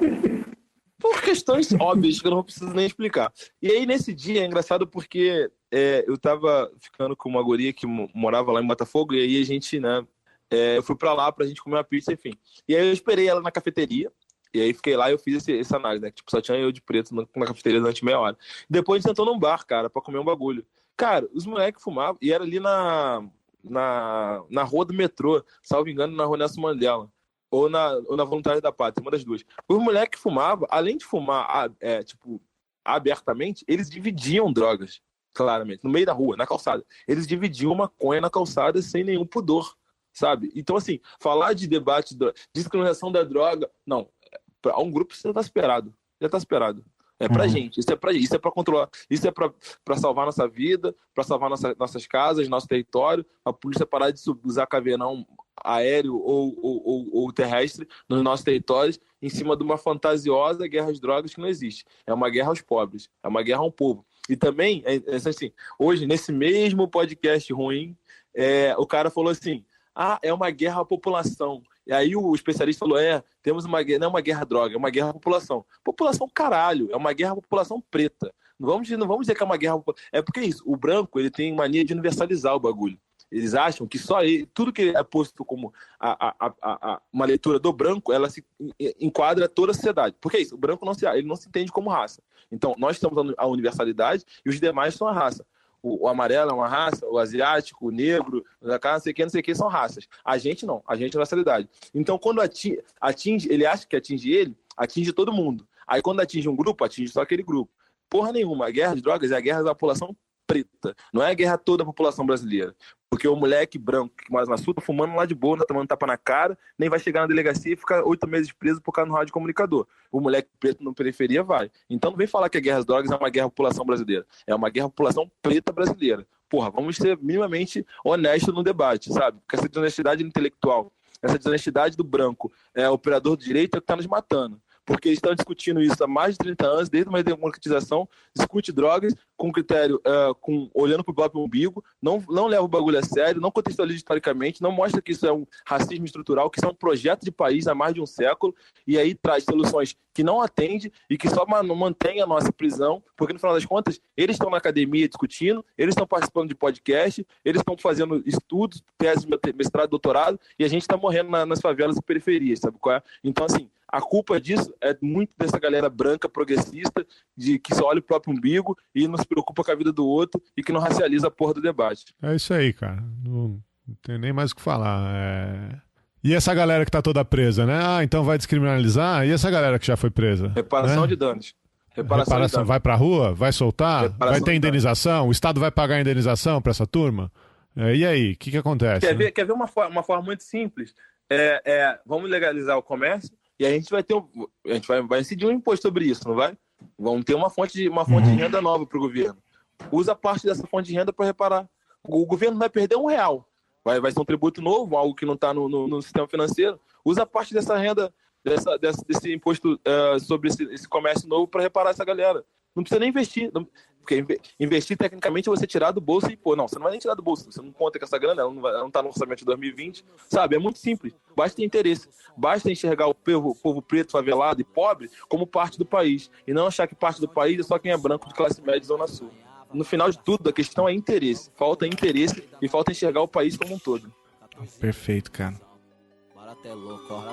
É necessário sempre acreditar que um sonho é possível, que o céu é o limite e você, truta, é imbatível, que o tempo ruim vai passar, é só uma fase, que o sofrimento alimenta mais a sua coragem, que a sua família precisa de você, lado a lado se ganhar, pra te apoiar, se perder. Falou do amor entre homem, filho e mulher, a única verdade universal que mantém a fé. Olha as crianças, que é o futuro e esperança, que ainda não conhece, não sente o que é ódio e ganância. Eu vejo o rico que teme perder a fortuna, enquanto o mano desempregado, viciado se afunda. Falou do enfermo, falou do são, falou da rua aqui pra esse louco mundão. Que o caminho da cura pode ser a doença, que o caminho do perdão às vezes é a sentença. Desavença, treta e falsa união. A ambição é como um véu que cega os irmãos, que nem um carro guiado na estrada da vida, sem farol no deserto das trevas perdida. Eu fui orgia, ébrio louco, mas hoje ando sóbrio. Guardo o revólver enquanto você me fala em ódio. Eu vejo o corpo, a mente, a alma, o espírito. Ouço repente o que diz lá no canto lírico. Falo do cérebro e do coração. Vejo egoísmo e preconceito de irmão pra irmão. A vida não é problema, é batalha, desafio. Cada obstáculo é uma lição, eu anuncio. E eu queria até aproveitar, porque em determinado momento da sua fala você menciona assim, olha, não dá mais para acomodar, enfim, as instituições elas estão corrompidas por esse racismo estrutural, e aí você usa a palavra ruptura, né? E agora, nessa sua última fala, eu entendo o que você quer falar com ruptura, né? Chega, não basta, né? É preciso romper de uma vez por todas com esse racismo estrutural, enfim, que em última instância é, como você mencionou, o controle de corpos pretos, que mata, né, a população preta, o jovem preto principalmente. Os indicadores todos estão aí, a gente já gravou podcast sobre isso, que a juventude negra ela é a maior vítima da violência, né? Tanto da violência policial, mas como a violência como um todo, né? A gente já falou aqui bastante também sobre as universidades, a importância da lei de cotas. E hoje mesmo eu estava lendo um sujeito falando que a lei de cotas ela não deveria existir, enfim, né? Puta que pariu, né? Enfim, é tão difícil conseguir tão pouco, e ainda assim você percebe gente sempre relativizando e tal. Mas eu queria aproveitar para te falar um pouco isso, assim, você também entrou numa universidade, se formou em Direito, e essa pauta pra gente aqui é uma pauta muito importante, né? Eu já tinha te falado isso, né? A gente fala para um público que em grande parte é um público universitário, e eu queria te fazer essa pergunta, assim, como foi a sua vivência na universidade? Você tinha espaço ali para tratar desses temas? Você tinha ali colegas pretos estudando com você? E para você, qual a importância da lei de cotas? Eu tive um ensino privado, né, patrocinado pelo meu pai. Então, eu estive sempre em espaços brancos, de modo que esse debate racial não era uma... E minha mãe estudou até a 4ª série, meu pai até a 7ª, então não tinha uma estrutura, digamos, cultural, de educação para poder passar para gente. Então, esse debate racial, para mim, até mesmo aprofundar o debate político no direito penal, ele é meio que recente, assim. É uma coisa já da vida adulta, já depois de faculdade, já depois de começar a vida profissional, na real. Foi a partir da minha pós-graduação que esse universo se abriu para mim, para que eu pudesse, né? Desculpa, para que eu pudesse fazer essa abordagem. Então, assim, na época de faculdade não tinha isso, e era porque era isso, no colégio era eu e mais 2 pretos, ou eu e mais um preto, o restante tudo branco, e na faculdade era eu e mais um preto, e os outros 38 alunos da sala eram todos brancos, então esse debate racial não existia. E aí, mas acaba que esse é o comum dos espaços privados do país, né? Hoje acho que está melhorando, mas há 10 anos atrás isso era padrão, e há 15, quando era época de colégio, mais ainda. O que eu vejo da lei de cotas, e aí, cara, é uma questão inquestionável a sua relevância, quanto ela é especial para a gente projetar alguma mudança nesse país, é isso, é pluralizar o debate. Porque, assim, se eu estou aqui falando com vocês hoje, de maneira, trazendo uma outra ótica, uma outra pegada com relação à lei de drogas, com uma relação a toda essa questão do sistema de justiça criminal, e botando o dedo na ferida e falando que o sistema de justiça criminal tem que acabar, porque ele é feito para não dar certo, ele é feito direcionado para atingir uma população específica, é porque você tem um homem preto favelado, consciente das suas origens, falando para ti. Porque se fosse somente mais um advogado branco formado, se fosse só um cara, algum dos meus amigos de colégio, de faculdade, que eu tive 2 amigos que estudaram comigo no colégio, que fizeram faculdade comigo, se fosse algum deles 2, eles não fariam esse recorte, não fariam essa abordagem, porque eles não viveram o que eu vivi, não viveram o racismo estrutural que eu vivo, então assim, não teriam essa percepção de mundo que eu tenho. Então, onde eu quero chegar aqui, a importância da lei de cotas é pensar que a gente vai ter um debate muito mais plural, e aí, consequentemente, possibilitando a gente fazer uma análise mais complexa e propor soluções realmente efetivas. Porque não dá para a gente continuar sendo pautado por um homem branco, hétero e cis apenas. Você exclui uma gama você exclui mulheres, você exclui homens negros, você exclui mulheres brancas e mulheres pretas, você exclui gays. Enfim, você exclui uma grande parcela da população do debate. E aí o que eu quero deixar de reflexão para a galera é o seguinte: se você não fazer um debate completo, que analise todos os detalhes daquela história, você não vai ter uma solução efetiva. Isso é fato. Você vai analisar uma garrafa de vinho, você não vai olhar só um pedaço do rótulo, só a parte de cima, só a parte de trás. Você vai ler toda a garrafa de vinho para saber se ela é boa, se ela é ruim, qual é a safra, qual é o país. Então você tem que analisar todos os detalhes daquela questão que você está abordando, não tem que analisar? Então, assim, por que quando a gente vai construir a sociedade, a gente analisa só o detalhe, no caso, né? Só o ponto de vista do homem branco hétero? Como que a gente vai construir uma sociedade realmente? Como que a gente vai evoluir enquanto sociedade assim, cara? Como que as pessoas podem projetar que a gente está realmente evoluindo no caminho correto a partir do momento que a gente é pautado por um grupo específico e que é hegemônico historicamente? Não dá. Por isso que a minha fala, em que pese seja de uma obviedade ulante, como você falou, eu concordo plenamente, ela é tão de vanguarda e tão ímpar, assim, porque você não tem homens negros vindo de favela, vindo dos estratos sociais, ocupando esses espaços, dando aula, gravando podcast, especializando, estudando, porque esses homens negros estão morrendo, estão presos, estão afundados nas drogas, ou, principalmente, estão à margem de todo a estrutura social, à margem de todo dessa bolha que o capitalismo impõe, que alguns lhes são permitidos todas as possibilidades e oportunidades, e os demais fica aí, espera, você serve somente como mão de obra explorada e não especializada. Ô, Joey, relacionado com isso, cara, como que você lida com as pessoas com os negros que acham que esse discurso é discurso de vitimismo? Não sei se você já teve essa experiência pessoal. Eu já encontrei, já precisei defender política de cotas para amigos meus que são negros e esses caras dizendo que não precisa mais, como que você lida com essas coisas, cara? É que a gente tem que ler essa galera, e aí, por exemplo, eu coloco nesse mesmo grupo, ele está falando negro que é contrário à política de cotas. E aí, no mesmo grupo, você coloca a mulher que é machista, o gay que é homofóbico. Você tem essas pessoas que compõem esse grupo. E aí a gente tem que ler, e aí a minha leitura, num contexto de que eles são fruto de uma sociedade escrota, que direciona isso e sabota. Então, assim, essa pessoa, ela é fruto desse contexto em que ela não consegue enxergar. Primeiro, falta informação, certamente. Segundo, ela não consegue fazer uma leitura racial, ou de gênero, ou de classe dessas situações, e ela não consegue enxergar a complexidade da parada. Ela lê pelo senso comum, ela lê pelo que é básico. E aí entra muito o rolê da meritocracia, cara. O brasileiro, ele abraça a meritocracia, sobretudo o brasileiro emergente, e ele acha que é uma verdade real.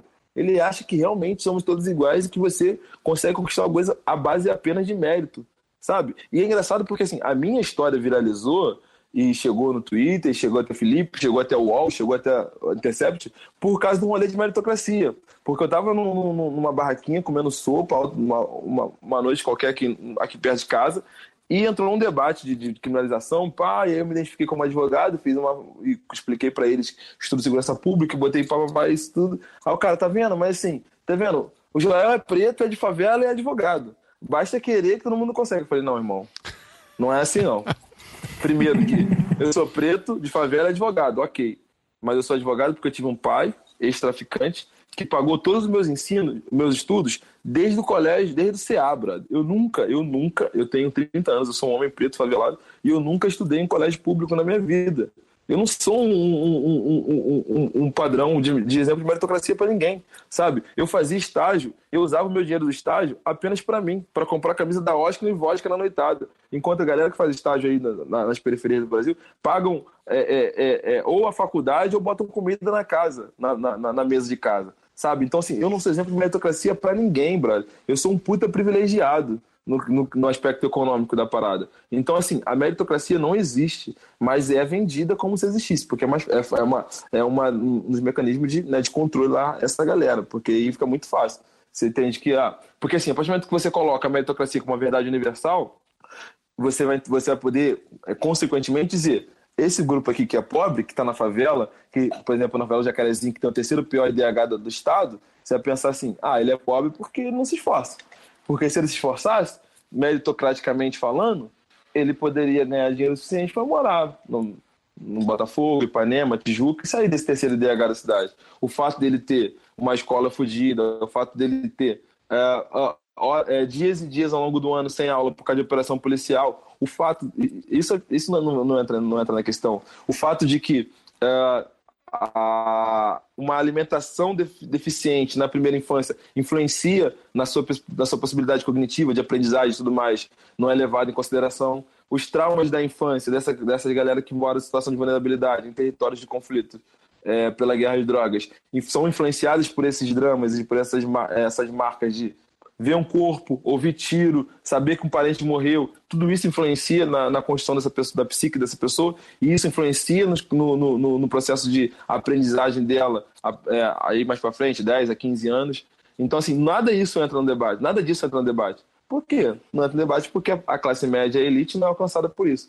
Então, isso não leva-se em conta. O que eu quero dizer, e aí tentando resumir, é que eu sei que existe esse grupo, eu sei que tem negros que são contra ações afirmativas, assim como tem mulheres que são machistas, tem gays que são homofóbicos, mas assim, o que eu quero pôr para você, Geraldo, é que assim, bacana que você fez esse debate, que você foi didático com essa galera, porque assim, a minha leitura é que a culpa não é deles. Eles são fruto de um sistema que existe para isso, para alienar, para fazer esse tipo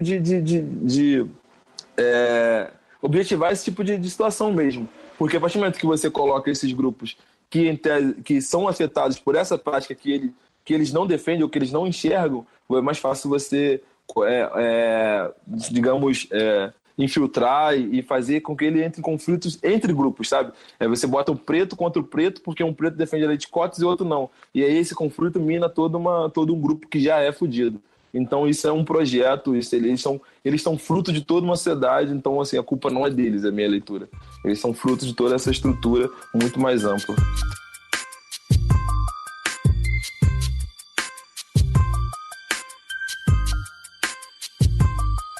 Nego drama, entre o sucesso e a lama. Dinheiro, problemas, invejas, luxo, fama, nego drama. Cabelo crespo e a pele escura, a ferida, a chaga, a procura da cura. Nego drama, tenta ver e não vê nada, a não ser uma estrela. Longe, meio ofuscada, sente o drama, o preço, a cobrança. No amor, no ódio, a insana vingança. Nego drama, eu sei quem trama e quem tá comigo. O trauma que eu carrego pra não ser mais um preto fudido. O drama da cadeia e favela. Túmulo, sangue, sirene, choros e velas. Passageiro do Brasil, São Paulo, agonia. Que sobrevive em meias honras e covardias. Periferias, vielas, cortiços. Você deve estar pensando que você tem a ver com isso. Desde o início, por ouro e prata. Olha quem morre então, veja você quem mata. Recebe o mérito, a farda que pratica o mal. Me ver pobre, preso ou morto já é cultural. Histórias, registros e escritos, não é conto nem fábula, lenda ou mito. Não foi sempre dito que preto não tem vez, então olha o castelo e não foi você quem fez, cuzão. Eu sou irmão do meus truta de batalha. Eu era carne, agora sou a própria navalha. Tchim, tchim. Bom, eu não queria terminar esse papo sem te perguntar, então, cara. Eu acho que o ouvinte que não te conhece e que chegou até aqui, né, nessa conversa, a gente falou algumas vezes sobre seu pai, né? E que não desistiu. Que não desistiu, né? Mas eu tenho certeza que muitos ficaram, né? Porque, de fato, a conversa é muito importante e, enfim, você tem muito conteúdo e tal. Além de tudo, é um sujeito agradável de ouvir. A gente tem que estar disposto a ser constrangido, cara. Porque, assim, o cara branco que tá vendo, e aí se pá, até um cara do mundo jurídico, que tá ouvindo, aliás, ele vai falar, putz, mas que isso? Não, cara, é isso. Se a gente que se coloca numa posição de construir uma sociedade diferente da que tá posta, a gente tem que estar disposto a ser constrangido. E eu falo isso porque, sim, eu tô disposto a ser constrangido no debate de gênero, no debate de classes, até mesmo no debate racial. Eu sei que eu não sei tudo, mas eu tô disposto a ouvir a mulher falando, apontando meu machismo diário.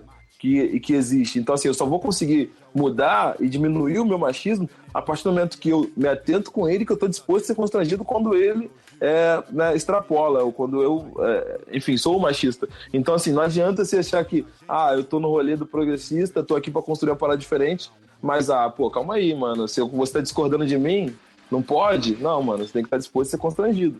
É o mínimo que a gente não entendeu um conceito que você trouxe agora há pouco para o debate, que poderia colocar dessa forma, não entendeu nada, né? Mas você menciona, por exemplo, a importância da pluralidade de ideias, né? Que é justamente isso, né? Você ser confrontado o tempo todo, ter todo o tempo outras vivências, outras ideias, outras leituras, outras visões de mundo. É justamente isso que promove a riqueza do debate em todos os lugares e que, inclusive, deveria pautar políticas públicas, né? Como você denunciou desde o começo dessa conversa, né? Como que as políticas públicas são formuladas sem essa diversidade de ideias e que é bizarro, né? Por exemplo, a gente estava falando agora há pouco de negros racistas. Essa semana, o Fernando Holliday, um vereador do Cidade de São Paulo, chegou a propor uma lei que não só criminaliza mulheres que abortam, mas que, enfim, taxam essas mulheres de transtornos mentais, né? É uma coisa... Então, poderiam ser internadas, ou seja, falta qualquer tipo de senso crítico. Se você pensar, né? Essa lei atinge diretamente a população, as mulheres negras. Porque são elas que não têm dinheiro para fazer um aborto numa clínica que custa 10, 15 conto, 8 conto numa área nobre. E eu falo isso que eu já trabalhei num processo de aborto e a galera cobrava 8, 10 mil num aborto na Zona Sul. E assim, foram várias clínicas que foram estouradas. E a galera que fazia aborto na periferia e na Baixada era R$1.500 e R$2.000. A diferença de valor é gritante. Só que aí a galera da Zona Norte que faz uns abortos. E tem mulher, às vezes a menina não tem nem os 2.000. Ela faz um remédio Citotec que custa, sei lá, 150, 200 conto. Ou 700 conto, sei lá.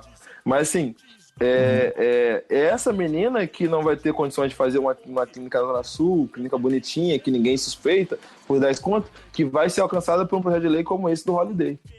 Que é um absurdo sem tamanho, fica aí meu chute de escada, assim, é uma aberração em múltiplas camadas sobrepostas, né? Como essa que você acabou de falar, enfim, puto, assim, eu poderia listar uma série de contradições, de absurdos que essa lei representa. Mas eu queria enfatizar esse ponto, né, da diversidade, e você mencionou uma coisa que eu acho muito interessante, que eu queria também enfatizar, que essa coisa do ser, como que você colocou, de ser confrontado, né, de ser questionado, como isso deveria ser natural, né, num debate franco de pluralidade de ideias, né? Se a pessoa acha que já atingiu, enfim, um estado de consciência, enfim, que não permite mais nenhum tipo de confrontação, essa pessoa pode ser canonizada, sei lá, atingir o nirvana, sei lá, né? Pode ser arrebatada, sei lá o que. Ou pode morar no meio da selva, porque não tem mais nada a acrescentar, nem receber da gente, né? Exatamente. Exatamente, isso vale para o debate sobre racismo, para o debate sobre machismo, como você bem mencionou, que a gente sempre aprende também, todo dia aprendendo um pouquinho mais e combatendo o machismo estrutural dentro da gente, né? Mas é isso, cara, eu ia levantar a bola lá do seu pai, não sei se você quer falar sobre isso, podemos avançar para outros temas também. Não, a história do meu pai ele tá até famosinha por aí. É que ele foi um cara que esteve no tráfico do Jacarezinho durante quase 30 anos. E é isso, cara. Ele essa escolha. E ele, tipo assim, estava no tráfico. Ele sempre falou isso pra gente. Eu tô aqui pra fazer dinheiro pra minha família, pra poder bancar minha família. E foi o que ele fez, cara. Pra você ter uma ideia, ele nunca foi preso, ele não respondeu o processo criminal, ele nunca foi condenado, nem nada.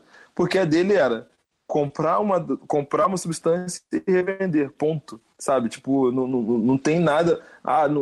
Cara, vamos analisar isso para além do debate moral, sabe? Para além de uma moral cristã. A gente pensar o seguinte, nem todo traficante de drogas é Fernandinho Beiramar, cara. Nem tudo fica, sabe, um narcotraficante que abastece milhares de favelas, assim como nem todo traficante é um homicida, estuprador, maluco. Tem tudo. Aí vamos entender uma parada para além de uma dicotomia bem ou mal. Vamos parar de ser raso na interpretação das paradas, sabe? A gente sabe, por exemplo, que a nossa política é corrupta. Sabe que a corrupção reina no ambiente político. Mas nem por isso eu vou te afirmar que os 513 deputados federais que estão no Congresso hoje são corruptos. Seria muita estupidez fazer essa afirmativa. Então, assim, vamos analisar a subjetividade de cada pessoa. No caso do meu pai, não estou defendendo porque é meu pai, pura e simplesmente. É porque eu conheço a história, porque eu conheço o cara e porque eu tô vivendo, assim. Não teria por que fantasiar o bagulho, sabe? Se fosse uma parada bizarra, se meu pai fosse uma pessoa que tivesse que ter vergonha, eu não estaria aqui expondo a história dele dessa maneira. Só que, assim, ele se valeu desse mecanismo, que era o único que ele tinha, para dar uma infância segura para os filhos, para ninguém estar na linha do tiroteio, para que a gente pudesse estudar com um ensino de qualidade, para que a gente pudesse ter acesso a uma educação minimamente que pudesse transformar a nossa vida. Porque, assim, dados do Observatório de Favela no Rio, escolas que estão a menos de 100 metros de ambiente de tiroteio têm uma nota no IDEB de 3,6. Escolas que estão longe das áreas de conflito armado, de tiroteio, têm uma nota no IDEB de 4,9. Você tem uma variação de 1,3 entre escolas que são afetadas por tiroteio e as que não estão. A guerra às drogas, a segurança pública baseada no confronto que o Rio de Janeiro emprega, ela afeta toda a vida desse povo e ela afeta a educação desse povo. Então, assim, como eu posso te afirmar que eu teria alçado uma faculdade pública, um ensino superior, se eu tivesse nessa linha, nessa galera que perde aula todo dia porque tem conflito armado, dessa galera que não consegue ter uma escola decente porque o teto está caindo. Aí eu não vou falar, mas o fulaninho conseguiu. Ok, mas o fulaninho é herói, você vai exigir heroísmo de todo mundo? É sério isso? E quando tem uma galera branca lá estudando num colégio de 3 mil, estudando francês, inglês, espanhol, tudo no mesmo ambiente, você vai exigir que o moleque que está lá não tenha nenhuma porra de uma refeição, que ele fique 10, 15 dias sem aula no semestre por causa do tiroteio, e você vai achar que isso é normal, sabe? É isso, vamos ter um bom senso de respeitar a diversidade dessa população que é fodida pelo capital, que é empobrecida, né? Pobre, ela é empobrecida, e que ela é extremamente afetada sistematicamente, diariamente, pela política de guerra às drogas implementadas, baseado no confronto, implementado no Rio de Janeiro, implementado nesse país. Então, assim, analisar a história do meu pai dentro de todo esse contexto, sabe? É isso, mano. O que tu faria pelo teu filho, sabe?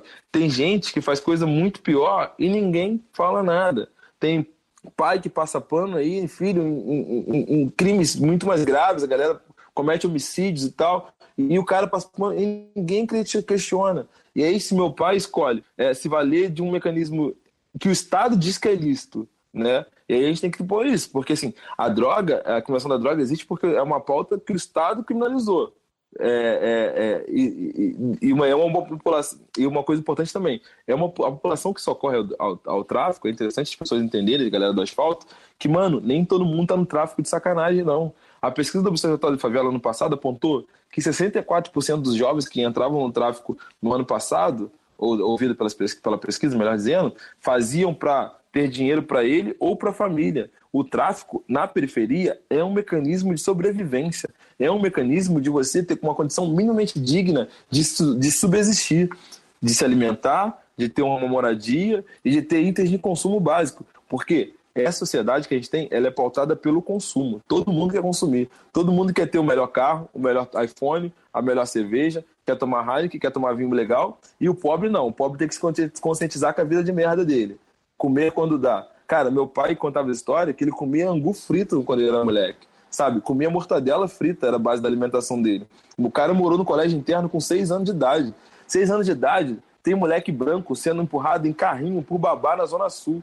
E eu tô falando porque eu vi isso quando eu fui no alergista 2 semanas atrás, um moleque grande, branco de 5 anos com fralda, sabe? Então, assim, tem crianças com 6 anos que estão vivendo vidas de rei nesse país. E tem crianças com 6 anos que estão no colégio interno, sem nenhum laço familiar, afetivo, moral, de construção da sua personalidade. Sabe? Eu tenho 30 anos, eu nunca ouvi meu pai contar uma história dele com o pai dele. Como que a gente vai julgar as escolhas desse cara? E eu não tô passando pano pro meu pai, não. Eu só tô querendo dizer que a história é muito mais ampla do que polícia e bandido. Vamos respeitar a subjetividade de cada um e vamos respeitar as dificuldades que é sobreviver na periferia. Que a periferia não vive, ela sobrevive nessa estrutura escrota que a gente tem. Perfeito, cara. Olha, Geraldo, você quer perguntar aí mais alguma coisa, cara? Não, cara, eu tô... acho que só tem que passar isso aí pro povo ouvir, né? Não tem... É a questão que você falou da empatia, né? A pessoa tem que querer se colocar nesse lugar, né? Querer se colocar nesse lugar e relativizar as coisas, né? Cara, eu sou pai, tenho um filho de 5 e um de 3, e quando você contou agora sobre o seu pai, cara, eu confesso que deu um nó na garganta aqui, porque eu me solidarizo com ele, cara. Você sabe, conhece a história do Ney da Rocinha? Ney da Rocinha entrou no tráfico por causa de 20 mil reais pra tratar a filha. Sim. Ele tinha um emprego bacaninha na net, tudo direitinho, uma vida de bosta, que dividia. Ele morava numa casa que dividia, que o banheiro era até coletivo, e entrou para pagar uma dívida de 20 mil que o Estado, que o traficante prestou para ele pagar o tratamento médico da filha. E aí o cara ficou durante 13 anos como chefe da maior favela do Rio de Janeiro e construiu todo o patrimônio, construiu e toda a vivência construiu. E a gente parar a pensar o seguinte: se o Rio de Janeiro oferecesse uma saúde de qualidade para todos e todas, a filha do Ney teria se tratado num colégio, num hospital público, ele não teria contraído dívida, não teria entrado para o tráfico.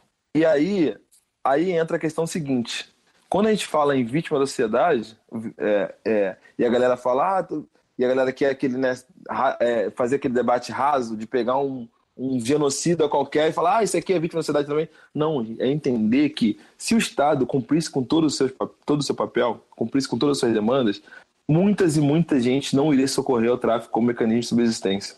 Isso é fato. Isso é fato. Aí você fala, mas depois que o Enem pagou os 20 mil, ele poderia ter saído.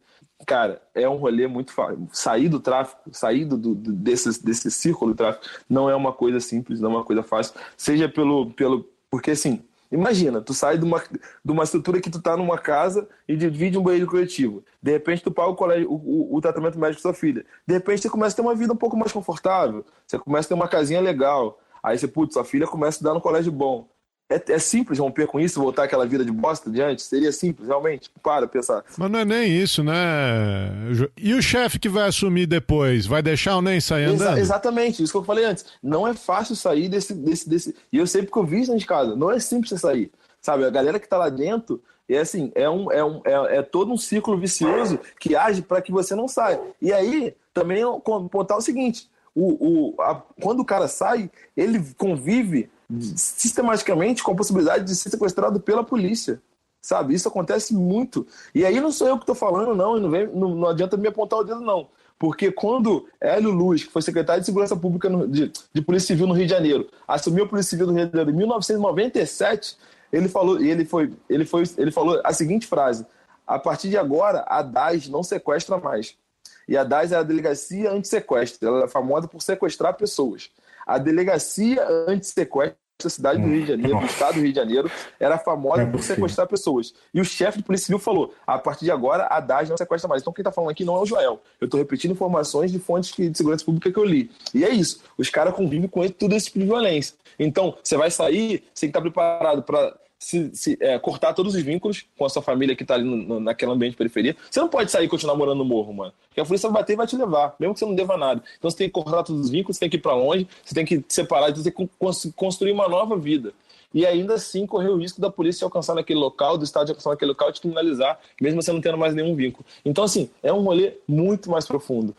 A parada é muito mais complexa. E me incomoda muito o quanto esse debate é raso, sabe? E me incomoda muito, primeiro porque eu sou fruto dessa construção de sociedade na periferia. Então, assim, me incomoda muito porque me alcança esse debate. É muito triste pra mim ver isso. Que as pessoas não conseguem entender a parada. E aí você não precisa idolatrar meu pai, não, mano. Não tô pedindo ninguém pra tratar meu pai como herói, não. Ele é o meu herói.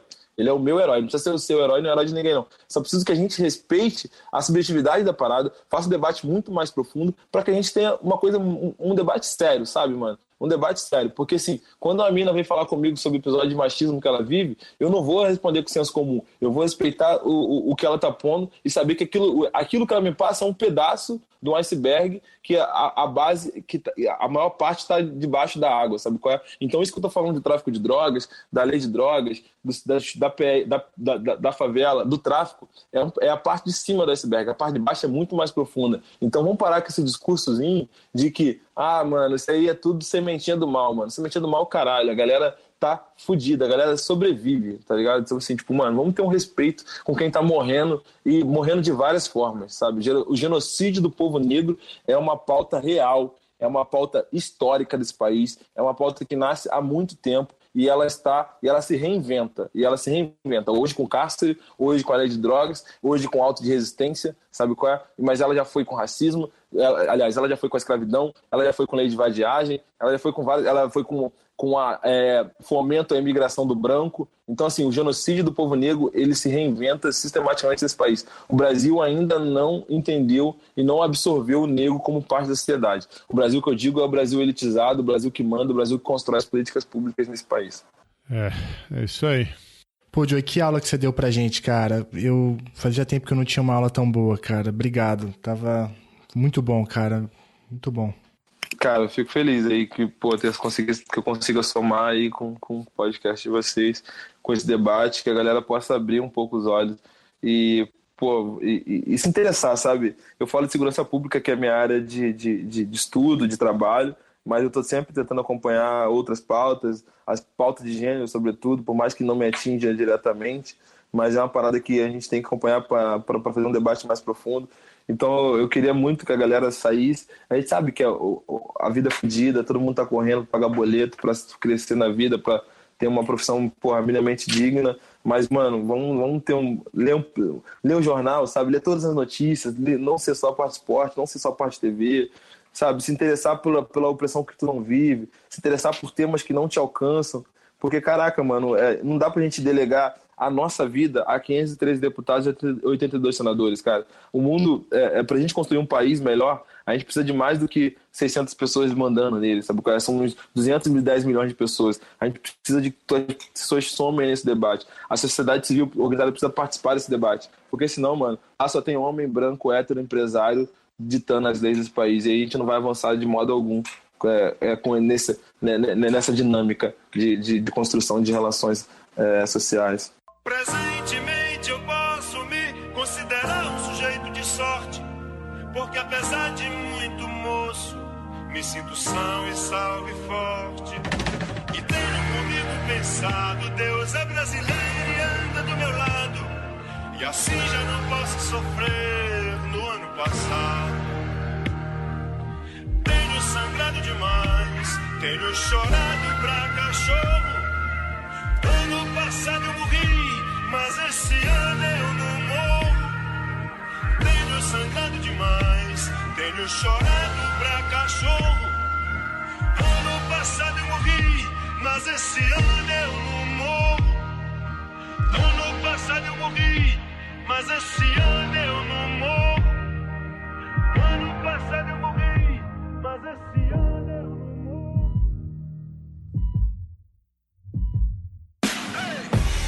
Eu sonho mais alto que drones, combustível do meu tipo, a fome, pra arregaçar como um ciclone, pra que amanhã não seja só um ontem, com um novo nome, o abutre ronda ansioso pela queda. Fim do mágoa, mano, sou mais que essa merda. Corpo, mente, alma, tipo Ayurveda.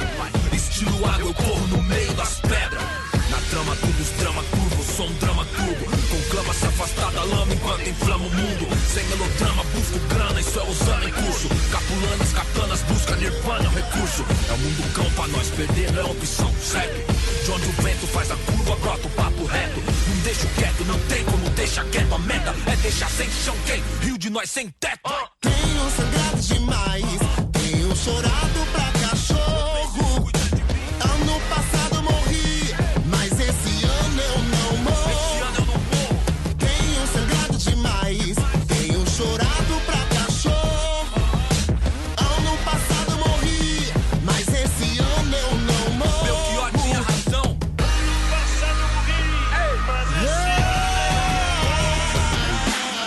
esse Figurinha premiada. Cara, eu fico feliz com o convite, sim, com esse espaço. Poder aprofundar o debate, poder levar o debate também do direito penal, da lei de drogas, da segurança pública para um público além do público do judiciário, para além das salas de faculdades e tudo mais. E para que a gente entenda, né, cara, que realmente qual é o problema dessa sociedade. E que a gente entenda que a nossa crise tem 519 anos, sabe, cara? A nossa crise não é de ontem, não é de 2016, não é de 2013. A gente não pode aceitar que a gente tenha 60 mil homicídios por ano. A guerra da Síria mata menos do que a gente em homicídio, sabe? A gente não pode aceitar que de cada 10 pessoas que a Polícia Militar do Rio de Janeiro mata, 7 são pretas. Isso não faz sentido. A gente não pode aceitar a quantidade de jovens negros que morrem a cada 22 minutos, a cada 23 minutos morre um jovem negro nesse país. Isso não pode ser natural. E para além, cara, a população branca tem que pensar que tudo isso influencia nesse contexto de insegurança, de violência, de caos que a gente vive, sabe? As coisas não estão perdidas aí no universo, sabe? Tudo dialoga com a construção dessa sociedade caótica que vivemos hoje. Então, assim, e acima de tudo, a gente entender que não se debate segurança pública sem debater enfrentamento ao racismo. Porque desde a polícia militar, desde a vítima que está na delegacia, prestando uma queixa. E eu já vi vários casos assim, em que é apresentado para ele várias fotos de pessoas negras e ela reconhece alguém por semelhança, sem ter certeza. E aí ela tem que entender que ela está destruindo uma vida, né? Ela está destruindo uma vida. Ela tem que ter certeza que aquele cara cometeu um crime antes de apontar ele como um criminoso. Porque a chance de ele ser condenado é muito grande. Então, assim, a gente tem que ter responsabilidade desde essa pessoa, passando pela polícia militar, com todo esse histórico, né, de que ela nasceu nesse quesito, nessa questão de proteção ao patrimônio, de o seu racismo ser baseado pelo racismo na sua atuação, e chegando ao sistema de justiça criminal, propriamente dito, nas agências do MP e da magistratura, que é basicamente pessoas brancas, né, cara? A gente tem aí um sistema de justiça criminal que é feito de homens brancos e que vai ser executado por outros homens brancos contra as pessoas pretas, né? Então isso não pode, isso não vai dar certo em momento nenhum. Então falar de segurança pública é falar de combate ao racismo. As pautas dialogam entre si. Porque assim, se a gente quer segurança pública, a gente quer segurança pública para todo mundo, mano. Só para um grupo não vai ser segurança pública. Só vai fomentar a desigualdade social. E a desigualdade social é a mãe de todos esses crimes patrimoniais que aí estão, sabe qual é? Então é isso, a gente teria que o sistema de justiça criminal do jeito que existe não dá, tem que acabar. Eu falo isso com a maior propriedade do mundo porque eu tô no meio desse inferno e eu queria muito acordar amanhã tendo que procurar uma nova profissão e que o sistema de justiça criminal parasse, acabasse, fosse reiniciado do zero, porque só assim a gente vai conseguir ter uma justiça minimamente digna de usar o nome que tem. E aí para a população, e aí eu queria deixar também só um finalzinho, assim, já caminhando mesmo, eu queria dizer para a população negra, para a população gay, para a população feminina, para esses grupos que estão ali fora do grupo hegemônico que constrói a cidade, é que eles entendam, cara, que o direito penal não é resposta às nossas demandas sociais. O direito penal não vai solucionar os nossos problemas enquanto minoria oprimida. Não vai, porque o direito penal não existe para isso. O direito existe para socorrer a uma elite, para a manutenção de direitos e privilégios de uma elite. A gente não pode esperar a solução do judiciário. O judiciário é o problema. É ele que relativiza a dor da mulher num crime de violência doméstica, é ele que relativiza a dor da mulher num crime sexual, é ele que relativiza a dor do negro num crime de raça, de racismo, e é ele que prende os nossos corpos nas cadeias desse país. Então, assim, o direito penal não nos socorre. Ele não é a resposta para nossas dores. E a gente incentivar, de qualquer forma que seja, a movimentar a máquina no sistema de justiça criminal, é incentivar que nossos pares sejam atingidos de alguma forma ou de outra. Isso recai sobre a gente. Então, assim, galera, vamos reconstruir a forma de fazer justiça nesse país, porque o sistema de justiça criminal tem que acabar. Ele tem que acabar. Como diria o Fred no meme da internet, tem que acabar. Ano passado eu morri, mas esse ano eu não morro. Joey, obrigado, cara. Mais uma vez te agradeço imensamente. Conte com a gente sempre, cara. Tamo junto. Valeu, bicho. Valeu, Geraldo. Prazer, brother. Foi animal, cara, o programa. Foi animal. Ano passado eu morri, mas esse ano eu não morro. Tenho sangrado demais, tenho chorado pra cachorro. Ano passado eu morri, mas esse ano eu não morro. Aí maloqueiro, levanta essa cabeça, enxuga essas lágrimas, certo? Respira fundo e volta pro rio. Você vai sair dessa prisão, você vai atrás desse diploma, com a fúria da beleza do sol, entendeu? Faz isso por nós, faz essa por nós, te vejo no pódio. Ano passado eu morri, mas esse ano eu não morro.